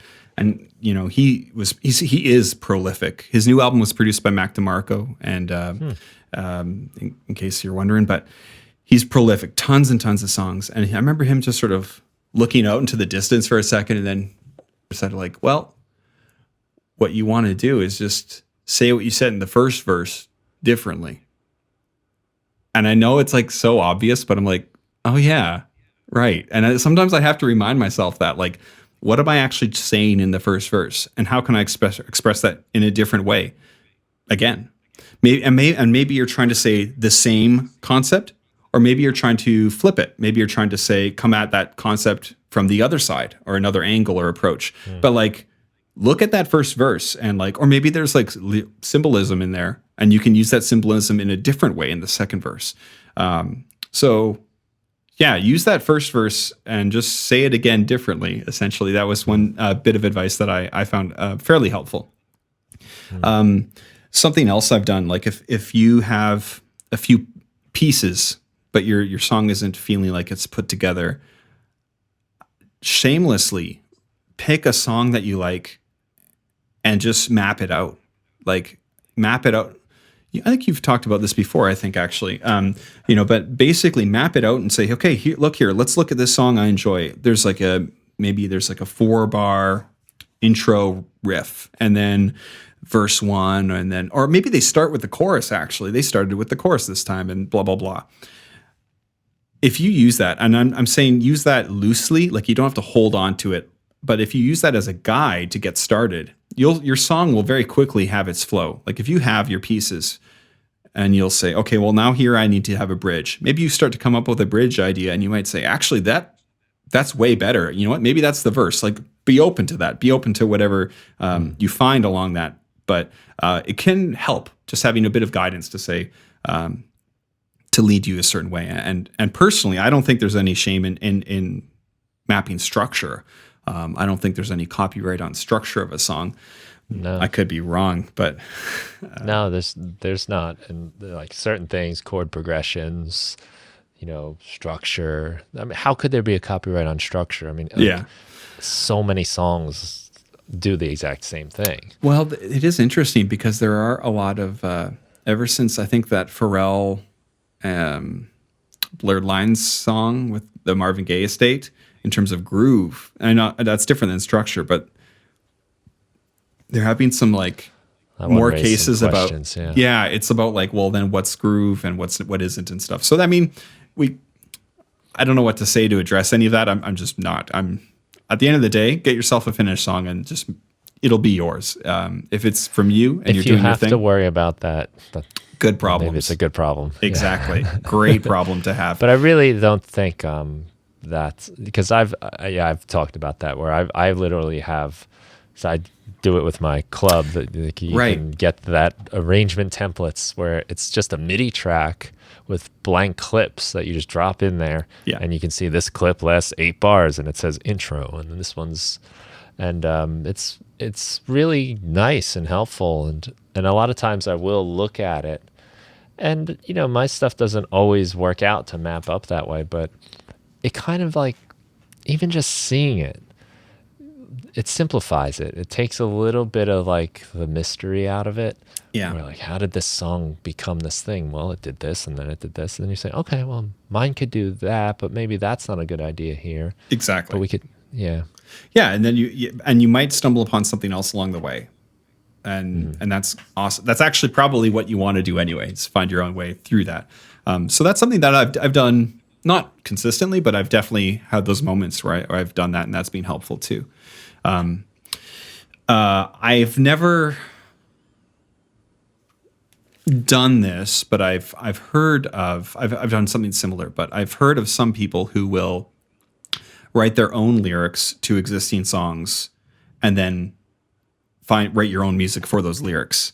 I've never done that myself. It seems like might be hard to not hear the original melody in your head, maybe, but it could be something, right? Maybe there's a cadence or a flow to someone else's lyric meter, kind of like what we said with structure, where maybe you look at the rhyme scheme and stuff like that. That has helped me when I don't know the song too well. So like, Yeah. if I hear a song for the first time and it kind of gets in there and I don't know what I'm saying and start saying my own things, it's hard. I wouldn't be able to do it with like Yesterday by the Beatles. Yeah. Right. Like it's too familiar, you know it. But when I hear new songs, and this is one of the reasons I love just finding new music, is because of what it helps me think and create.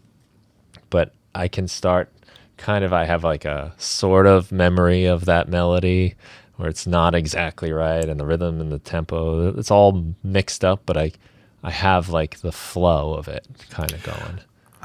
I totally hear you, and I take it back. I know I have done that once, where I wrote the lyrics for a song on my new record, Getting Older. I have a song called Origami, and I know that I was waiting for a ride after work, and I wrote the lyrics in my phone with a melody in mind, but I don't remember what the song was, but it was a real existing song. And I forgot about it and came back to those lyrics like 8 months later, found them. And then to me reading them, the melody appeared. Like, and that's another thing too. Like, a lot of people will often write music first, challenge yourself to maybe write lyrics first. And even if you're not a singer, like, there's a cadence to our speech and our words and our phrasing. And so even rhythmically, you might sort of get something. If you're reading it or humming it, a melody may appear out of the lyrics that you've written, and you can kind of work backwards that way and find out, well, what chords would be best underneath of that melody, and kind of go from there. That's another way. If you're stuck and you just want to try something new, that could be something that might work for you. Let's see. Any other tips or tricks?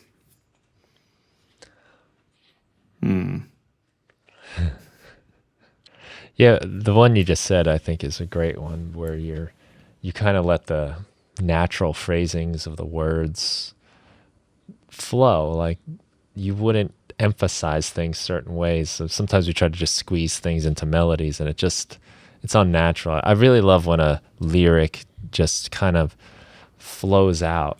It's like you mentioned Neil Young earlier, one of my favorites, and like, he's just got a way of where like, it's almost like he's talking sometimes. Like Lou Reed is another person I love that does that kind of thing, where it almost just comes out like a conversation.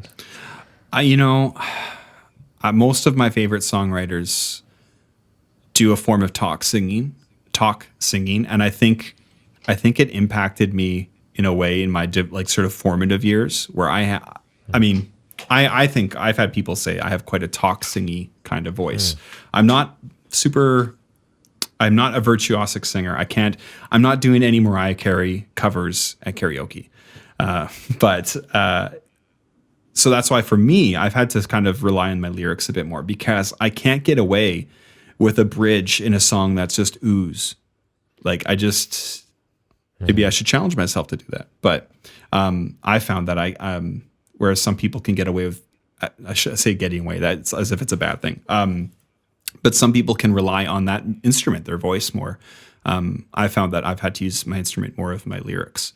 Yeah, I'm like that too. Like, some people can just like sing about peanut butter and it's beautiful.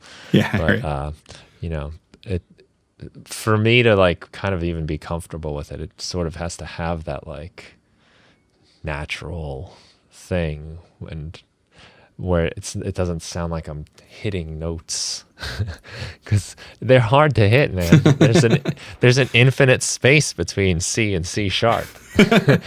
It's like, you know, like how you can take like an inch and you can divide it in half forever, and it's the same thing. Whoa, from yeah. C to C sharp is there's a forever space between those notes. Oh, yeah. I think it was I was watching it. Yeah, it was Rick Beato. You've ever see his channel, Rick Beato? No, I'm not familiar. He's a YouTube channel producer. He's awesome. And Okay. he talks about so much cool stuff, dissecting music but anyway, he said he used to say pitch is not an area. I think he said it's like a place. It's not an area. Like that would be his comment to his singers. Like you have to hit the note. But now that we've had auto tune and we've got the thing where pitch is a precise location, now he's like, it's more of an area. Yeah. You know? So I it's that like infinite weird blurry zone of acceptable note versus just out of tune. Oh, yeah. Do you ever listen to Jonathan Richmond? No? He was Don't like know not quite a contemporary of the Velvet Underground. He was like a teen fan of the Underground and would like hang around with them. He had a band called the Modern Lovers, which were kind of proto-punk, like early 70s, but he kind of ditched it all. And he's one of my favorite songwriters. I find his stuff, especially in the 90s, I feel like he really honed his craft. Now he's kind of abstract, but in a way that is still fun. But I feel like he had a lot of craft in the 90s. You can find lots of videos of him like performing on like Conan, back before Conan was like about to get canceled and stuff like that. But he writes very about very specific, concrete things and finds an emotion in them. And that's something I've always enjoyed too. Finding concrete, specific things and working around those. It's not for everybody. I mean, you know, but I do find having specifics in your lyrics can be quite helpful. You know, or another. I guess I'm basically making some recommendations for people right now, perhaps. But another songwriter that I really enjoy is Stephen Merritt of the Magnetic Fields. Are you familiar with them? Oh yeah. Yeah. Magnetic Field. Yeah. 69 Love Songs. Yeah. And so like their big hit is The Book of Love from 69 Love Songs. I think 69 Love Songs is worth a listen. It's worth a study. I mean, I'd say a third of them are disposable, but there are some wonderful, really smart songs on there. You know, there's a lot of like, I don't want to say throwaway, but there's this feeling of like nothing's precious. Yeah. Oh, very much so. You know, and that's and a it's DIY. kind of a relief. Mm-hmm. Yeah. Nothing's precious. In a very good way. I mean that in a very good way, that like it's like kind of lighthearted. It's not taking itself super seriously. Yeah, very much so. But it has those moments, you know. Yeah. Where, and I couldn't really tell you too many names of those songs because it's just it's a lot. I mean, one of them that really sticks out to me is one called The Grand Canyon. You're My Only Home. I used to cover that one. I remember showing it to someone a few years ago. And I was playing it on guitar. And then I showed them the original because they thought I'd written it. And they were like, "Oh, I hate this." Like the production choices. Basically, the one thing that I find interesting about the Magnetic Fields is that it's almost like he's challenging you. Like you have to get past the production choices and then you'll find this wonderful song inside. But it's like he purposefully makes things like very cheesy Casios and like weird delays or just odd production choices. I'm not necessarily recommending people do that. I feel like maybe I've taken too many listens to Magnetic Fields and I need to rein it in a bit sometimes. But yeah, but the songs are so good. The bones are so good. So yeah. definitely an artist that I think you can look at. And there are good produced albums too, but 69 Love Songs is a funny one for sure. Another artist that I would recommend people listening to, both for production choices and for lyrical brilliance, is a Swedish singer-songwriter named Jens Lechman. It's like JENSLEKMAN. I'm an Uber fan, and he recently took down his album that got a 10.0 on Pitchfork years ago. He took it down because it has too many samples. Like, many of them were cleared, but many weren't. So in terms of production, it was like almost like listening to the Avalanches, but with like songs, not just like jams. Do you know the Avalanches? Is it old, right? It's like from like 2000 or something like no, that. Okay, I'm thinking of something else. Yeah, they're like collage, kind of like DJ Shadow, like almost like James Brown background music. Oh, I mean, there could be a band with the same name. Like, very well could be. No, it's like it's got to be from the '60s or so. But anyway, So if you're into like sample-based music, both the Avalanches are really cool in terms of production. A lot like kind of like DJ Shadow, a little more listenable in my opinion. Not listenable. That's not the right word I should use, but it's more song forward. And then further from that, you can tell Jens Lechman is inspired by the Avalanches, using these samples on one of his albums called Night Falls Over Kostradala, which he took down recently, and now he re-released, having re-recorded the songs. So like, these things had samples, and now he's re-recorded them with real instruments. Is itself like an amazing feat. So anyways, I think checking out some of those artists are definitely worthwhile. And I had another recommendation. One last recommendation. Two more, if you don't mind. No, go ahead. I always looking for new music. There's an artist that they've put out some albums over the years. They made music for a Canadian TV show called Mr. Dress Up, which was for children growing up. But Beverly Glenn Copeland, there's a song specifically called Ever New, which the synth wise, like it's one of those albums that was sort of rediscovered more recently, if you know what I mean. And I think it was released with like 100 tapes in like 1981 or something. And now is sort of, they've had this career rejuvenation. I think you would really enjoy the synth tones on that. I think it's all on one of those like Yamaha D7s or whatever they're called. I think like DX7. Yeah. Like and don't quote me on that, but it's everything's from the specific synth.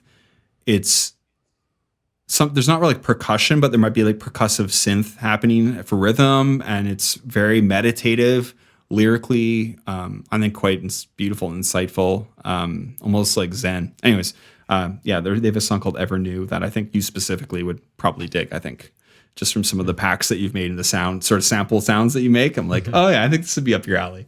Nice. And another like songwriter who I think does interesting things both with song and production is out of Chicago. His Advanced Bass, formerly was Cassio Tone for the Painfully Alone. And Advanced Bass like performs mostly on, like a Nord, but with like drum machine, like very simple drum machines running through some effects. But I just love the really lo-fi DIY kind of aesthetic of the sound. And then lyrically, the songs are usually fairly sad about people in sad situations and things like that. But I just find them very captivating lyrically. That give me enough to sink my teeth on. And then also sonically, it's just fits with that palette of like sort of this very much like DIY, working with generally, I think, within limitations. And it's just something I enjoy quite a bit. Yeah, I like that kind of vibe a lot too. And, I think it's because it does leave a little to the imagination, and it has like it creates a vibe kind of instantly. I mean, I do it in my music all the time. Sometimes I'll just slap like a crazy. There's a couple plugins like that are fun for that, like RC20, and and Echo Melt actually is one I really like a lot. I'm not sure about that one. What's that? Echo Melt? Echo Melt, yeah. Psychic Modulation is the company. And it's meant to sound like old and makes your stuff sound like you left the cassette tape out in the car kind of deal. That Okay. stuff is just fun. Like Oh yeah. it puts Can you I in show a you? place. Yeah, Can yeah. I show you something for a second? Sure. Okay. We have here. So the other day, I was soldering. When my son was napping, I was like, I'm going to do it, and so I soldered a phone microphone.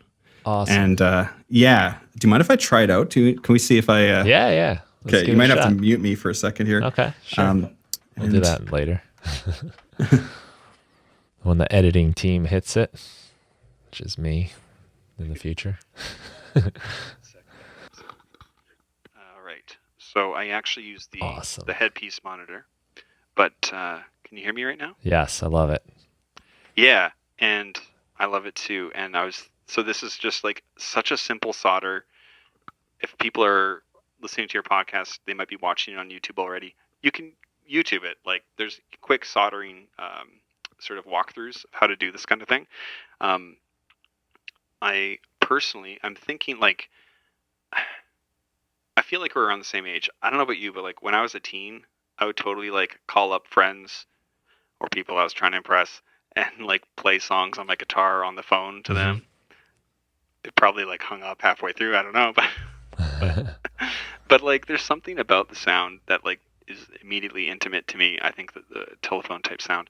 I was thinking I might want to record like an EP of like pre-existing songs and stuff like that, and just sort of redo them like at midnight, like as if it's a concert, like over the phone, just like record it at midnight. I don't know why I haven't done it yet. I think I'm just nervous, but I like the idea of kind of going back to like the tour EP, like something that's maybe not the best, but it's of a moment and just something to share. I think I want to do that with just using this little microphone built out of a telephone. So you thinking anyway. like you're going to play your guitar and sing all at once Yeah. into it? Yeah, that's what I think. Yeah, that or maybe my ukulele or something like that. Like there's something about that sound that I don't know, just sounds good to me. Like Yeah, this is one of those things. I wonder if this is nostalgia or for sure, 100%. like would a teenager today get the same feel? Like we're talking here, I see you and you have a nice mic set up. It sounds good.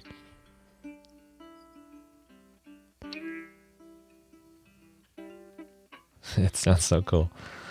Like it's I know it's a nostalgic thing. There's, you know what? And frankly, you can probably just make a filter and do it too. But I don't know, why not? Like we're talking about doing things and doing these projects, and why are we doing them? But if not for ourselves and for exploring things that we want to explore, I think I cut you off there. Well, no, you could probably set an EQ, cut the lows, cut the highs, and it sounds like a compression thing is happening and some sort of saturation, and get yourself close enough, right, where it would be probably a cool sound. But what would be missing though is like you're talking into the phone right now, and I think that's going to get translated in the actual doing and your excitement level about it, and just also that you'll be stuck with whatever you get. Yeah, so there's no turning limitations that back. we're talking about. Yeah. But what I was switch thinking over. was like would a 15-year-old kid today hearing this, like I this does take me back to like I'm on the phone, like talking to a friend. You're holding the thing in your fist. It's not like the way we have to hold our phones now when we talk, and like your fingertips. There's just like you lean on it, you hold it on your neck with your shoulder.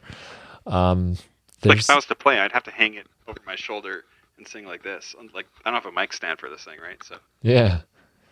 But I agree with you. Like, yeah, like you teach teens. Like the iPhone came out 12 years ago, 13 years ago, something like that. Which is not that long when you consider how much has changed, like everything. But still, for like a lot of maybe your students or soon, that will be like the only phone they've ever known. They don't know a world before the iPhone. If it's before whatever, might have been like Yeah. 2008 or so. Like they're 14, 15. They were one if it came out then, so they Exactly. don't know anything before that. Yeah. So I think you're right in terms of nostalgia, but at the same time, I often wonder, like, retro for us growing up was a different era too. Like, I don't know. Like, I was born in '85, and yet I was like fascinated with like elements of '80s music and stuff, and still am. Um, I don't. So like, I am a little nervous about when people are like nostalgic for like ba with the ba da bang da bang, like, and like a bunch of like 2000s like Limp Bizkit and stuff, and like when I'm a little nervous about when that's retro, but um, I do think that everything cycles through, right? So yeah, I'm gonna switch back to the other mic. Yeah, cool. I mean, that has almost a little bit of a kind of like spaceship sound too. Like you're coming in from the moon and be like, hey man, like we're here, we're looking at Earth, and it's really neat and impressive. Like that I don't know what, that's. Yeah. And now here, like when you just came back, like now you're like right here again. Yeah. Which is also amazing. And when we Amazing. had the phone, it would have been incredible to hear it like this. Oh, yeah. It's when we say it, it sounds ridiculously dumb. The idea that I would want to record an EP on an old phone, like we can do anything and everything. So you bought all this gear. Yeah, right. Taking up a whole room in our house. Just to record on a phone. That exactly. The more I say it, the more I'm like, no, Doug, you can do better than that. You can do. No, I think you should. I really do. I did try it running it through a bunch of reverb, and it reminded me of The Clientele. Have you heard of that band? Mm-hmm. Yeah. Yeah, very much so. Like that, like vocal effect delivery, which, it sounds like maybe they reamp the vocals or maybe run it through a phone. I don't know. And you don't overwhelm yourself with the whole EP album. Maybe this is like a night project, if you can get a little time after bedtime, like you said the other night. Yeah, could be. So you said it's a really simple soldering job? Oh yeah. Like I don't really know how to, like I've soldered like 4 things. So okay, that's about where I am. Yeah. And it was very easy. I guess it's quite easy to do the ear speaker is a bit easier than the actual microphone speaker. So receiver. Sorry. That's interesting. Yeah, I don't know. I mean, or I could look at it. I'm going to do a few more. I'd like to find a more old-looking phone. Yeah, speaker is like a microphone. You can just inverse. You can use your headphones as a microphone. You can plug them in to an input, and then it'll be microphone, which is so cool and bizarre and probably perfectly sensible. Yeah. Yeah, the headphone mic. Yeah, but that in terms of like any other like songwriting tips and stuff, I think that's kind of the big ones. The other one I would mention, if you don't mind me circling back, is in terms of reading, is a great book would be How Music Works by David Byrne. Yeah, I love it. The Talking Heads. Mm-hmm. I'm sure it must be mentioned before, but I love how he emphasizes or talks about purpose-driven music, right? Like, and you've talked about this too, about like, what's the purpose of your music? What either for yourself or for your goal for others, right? Like the people listening, what's their response supposed to be? Whether that be an emotional response, like, and it could be like, hey, this is a party song. I just want people to have fun. That is still like an emotional response. But then there's physical things like I want people to dance. I want people to move. Or is it contemplative, right? Is it an ambient EP that we're putting out that I want people to zen out to and mellow out to? But like being intentional, I think helps. And I'm saying this as a reminder to myself, but I think being intentional with those types of like goals of who your audience is and what the intent is will probably help you find aesthetic choices and other choices along the way too. Mm-hmm. And I feel like he talks about that in that book, and it's just a fun read regardless. Yeah, it's excellent. That book is great. You don't have to care about the Talking Heads at all. But you should. You should. Yeah, but it's even better if you do. But it's so good, so insightful about really, yeah, How Music Works. It's the perfect title for it. Totally. I gotta listen to that again. I listened to it, Oh, really? I mostly listen, and Did he read sorry. it? I think so. Yeah. I couldn't tell you for sure. I'd have I've- to. I feel like I can picture his voice in there. So, but Oh, yeah. I think he might have. I've been getting into audiobooks lately, just because of the kid. So like, I'll be able to like do other things and stuff like that. And sometimes you get podcasted out. And so I've been getting into them a bit more, but, yeah, it's still kind of a somewhat new thing for me. Yeah, I have a pretty sizable commute each morning and afternoon, so it's hard to find time to read. Yeah, totally. Yeah. So Do you that's a use good time. Libby? Do you like an app like Libby, like your library app? What? No, I don't. I gotta look into that because I've been told it's super cool. It's awesome. I mean, think it depends what your library itself has in their digital database. But Yeah. it's like most things. I gotta look into that again. know. I use Audible, and you subscribe like for the month, and you wind up paying pretty much what the books cost. I think it's like $15, but it forces me to get something, Right. and there is that like kind of like I need to like make this worth my money thing that I feel. Yeah. So You don't have to listen to it that month, though, do you?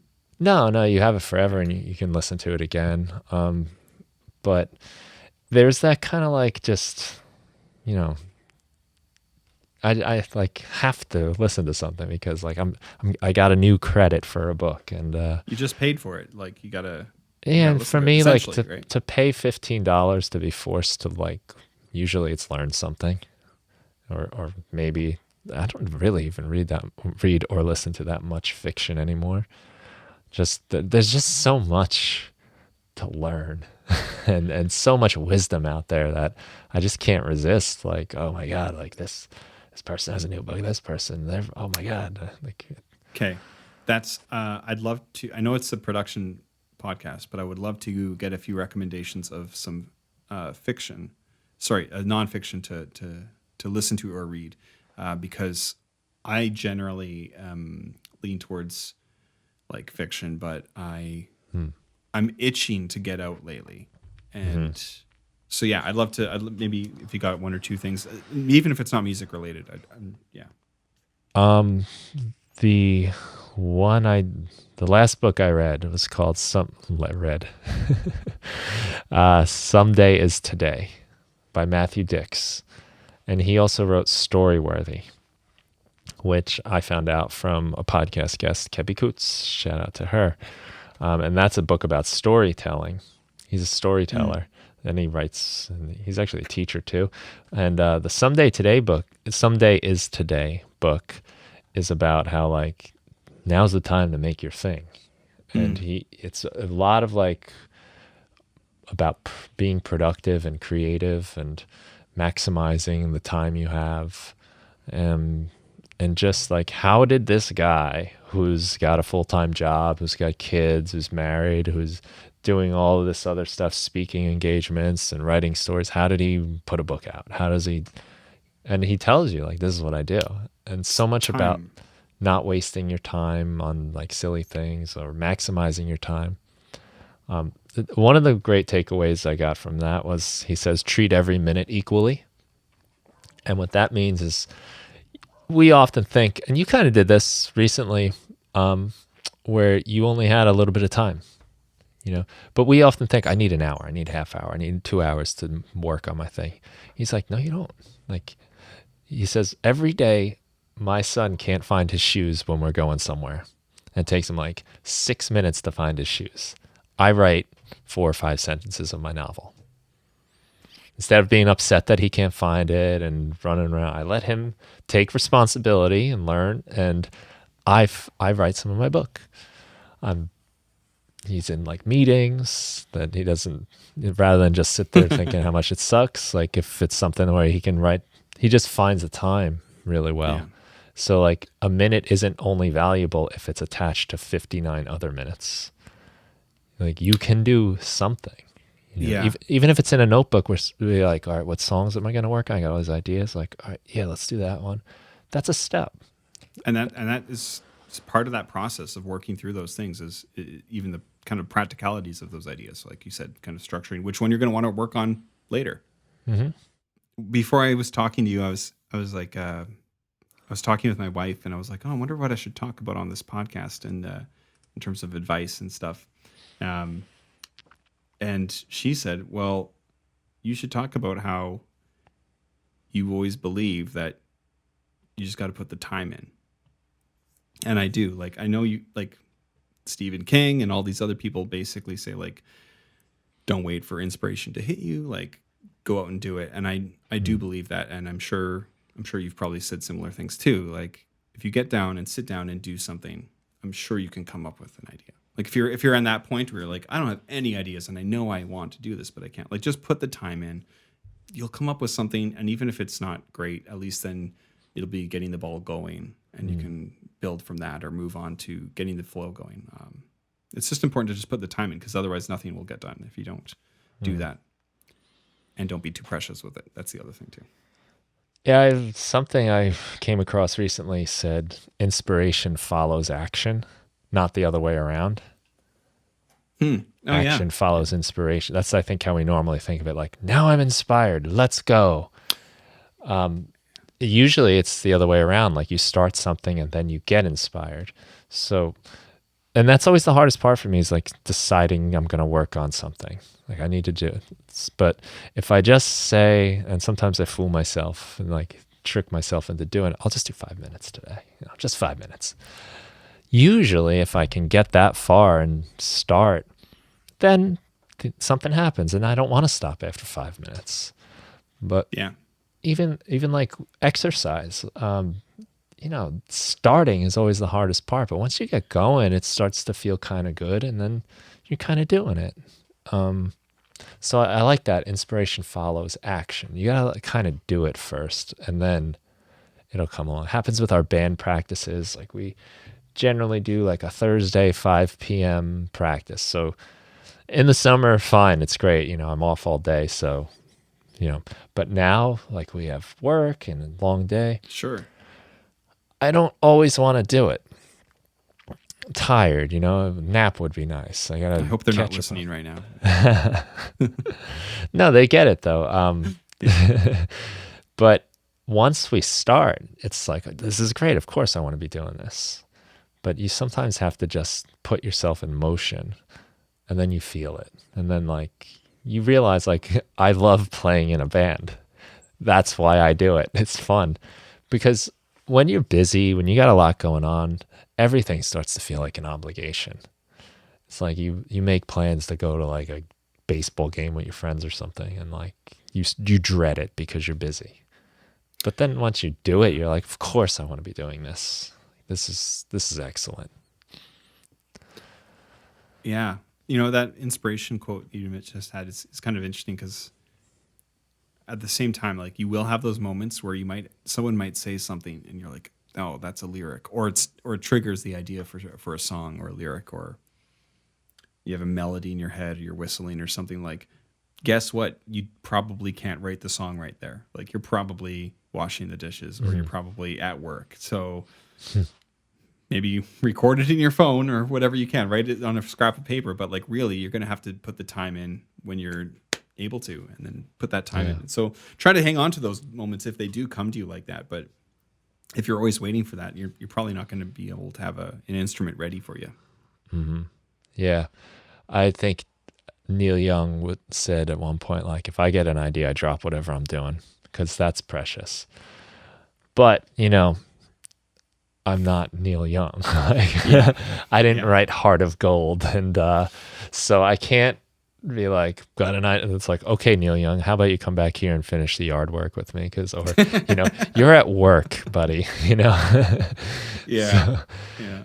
I do remember years ago reading an interview with Dan Wilson before he was like Dan Wilson writing hits for Adele, back when he was just with like Semisonic. And I remember him saying that, like, whenever he's out with his wife. Oh, what's that? I didn't know that he was a Something's going on with my camera. Just changing. Oh yeah. I didn't know he was also doing that. That's cool. Yeah, he's from Semisonic, which I think they're quite underrated. Closing Time. Yeah, it's a good one, right? I liked that song when it came out. It's not that. It's just that you heard it everywhere you went. Yeah. At the end of the night. Yeah. Right. But he's written tons of hits for other people and stuff. But I remember him years ago, like in like the Fender magazine that's at the guitar store that you go to every week, like in one of those magazines, saying how like whenever he and his wife go out for dinner, he's always like writing on scraps of paper and stuff, and she's like, seriously, like we're out, can you just stop doing that for 5 minutes, like, you know, put your ideas away, you know, jokingly. But yeah, it's one of those things where you do have to do something when the inspiration comes. But like you said, most of us can't put down everything, so document it in whatever way you can and go from there. Yeah, it's good to have like a reserve of your ideas ready to go so that you can. But the reality for most of us is like you have to feel inspired now because this is the time you got. So the good thing is though, I really do think like if you enjoy it on any level, once you start doing it, you're going to probably find something that excites you and you'll get into it. 100%. And if you're not liking it, I think it's okay to take a bit of a break too. Like, yeah, it's not maybe a popular thing to say, but like if you need to replenish yourself, like listen to an audiobook, go read a book, go watch a movie, go be with people, be with friends, get out in the world, get some fresh air. I think that kind of stuff's really important. Go to the gym, whatever it is for you.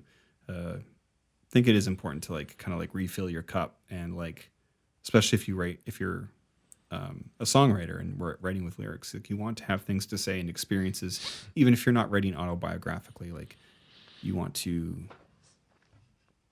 be a full person to be able to in turn communicate effectively with another person through song. So yeah, if you spend enough of your days 12 hours in a studio, like what do you have to really say anymore? So you gotta live a little to get things to say sometimes. You know, cool. And then if it's that hard for you to like break down and get out of the studio, at least see it as an opportunity that like maybe something interesting that I can write about will happen. But yeah, it's good to, you know, take the pressure off too and not just act like you have to always be doing something. Totally. Well, I think I've said everything I can say. Yeah, we went wild today. It was awesome. I'm really glad we did, and it was awesome to talk to you. Yeah, you too. It's been really fun. It's kind of funny having listened to you on walks and stuff like that to be actually chatting with you. It's been really fun. Yeah. Well, thanks for listening. That's so cool. Let's see. We got DougHoyer.com. There's a place we can send people, right? Yeah, DougHoyer.com. If you, whatever streaming platform you like, if it's Spotify, Apple Music, or Bandcamp, Doug Hoyer, so Hoyer, that's the best place to go. And just you can just Google it. Yeah, and it really is cool stuff, and I'm really enjoying, especially the new album, Getting Older. Thanks. Got a lot of great stuff, really nice production, really tasteful choices, and the songs are great. You know, all the stuff I like. So thank you very much. I'm thinking a lot of people are going to dig it too. But thanks so much for taking the time and sharing so much. I learned a ton. I took a lot of notes and got a lot of cool musical recommendations and learned a lot about my ears and earwax, and which is cool. I hope everyone else is okay with that. That's one of the risks you take in listening to a podcast that has no one telling us what to do. That's right. Yeah. There's no producer saying like, "Oh, what is this?" Yeah. You guys need this stuff. Yeah. I mean, yeah. We'll leave it there, and thanks again. Enjoy listening. Cool. To the wait, what? Sorry, cut that. Thanks again for having me. Yeah, thank you, and thank you, the listener. Have a great day.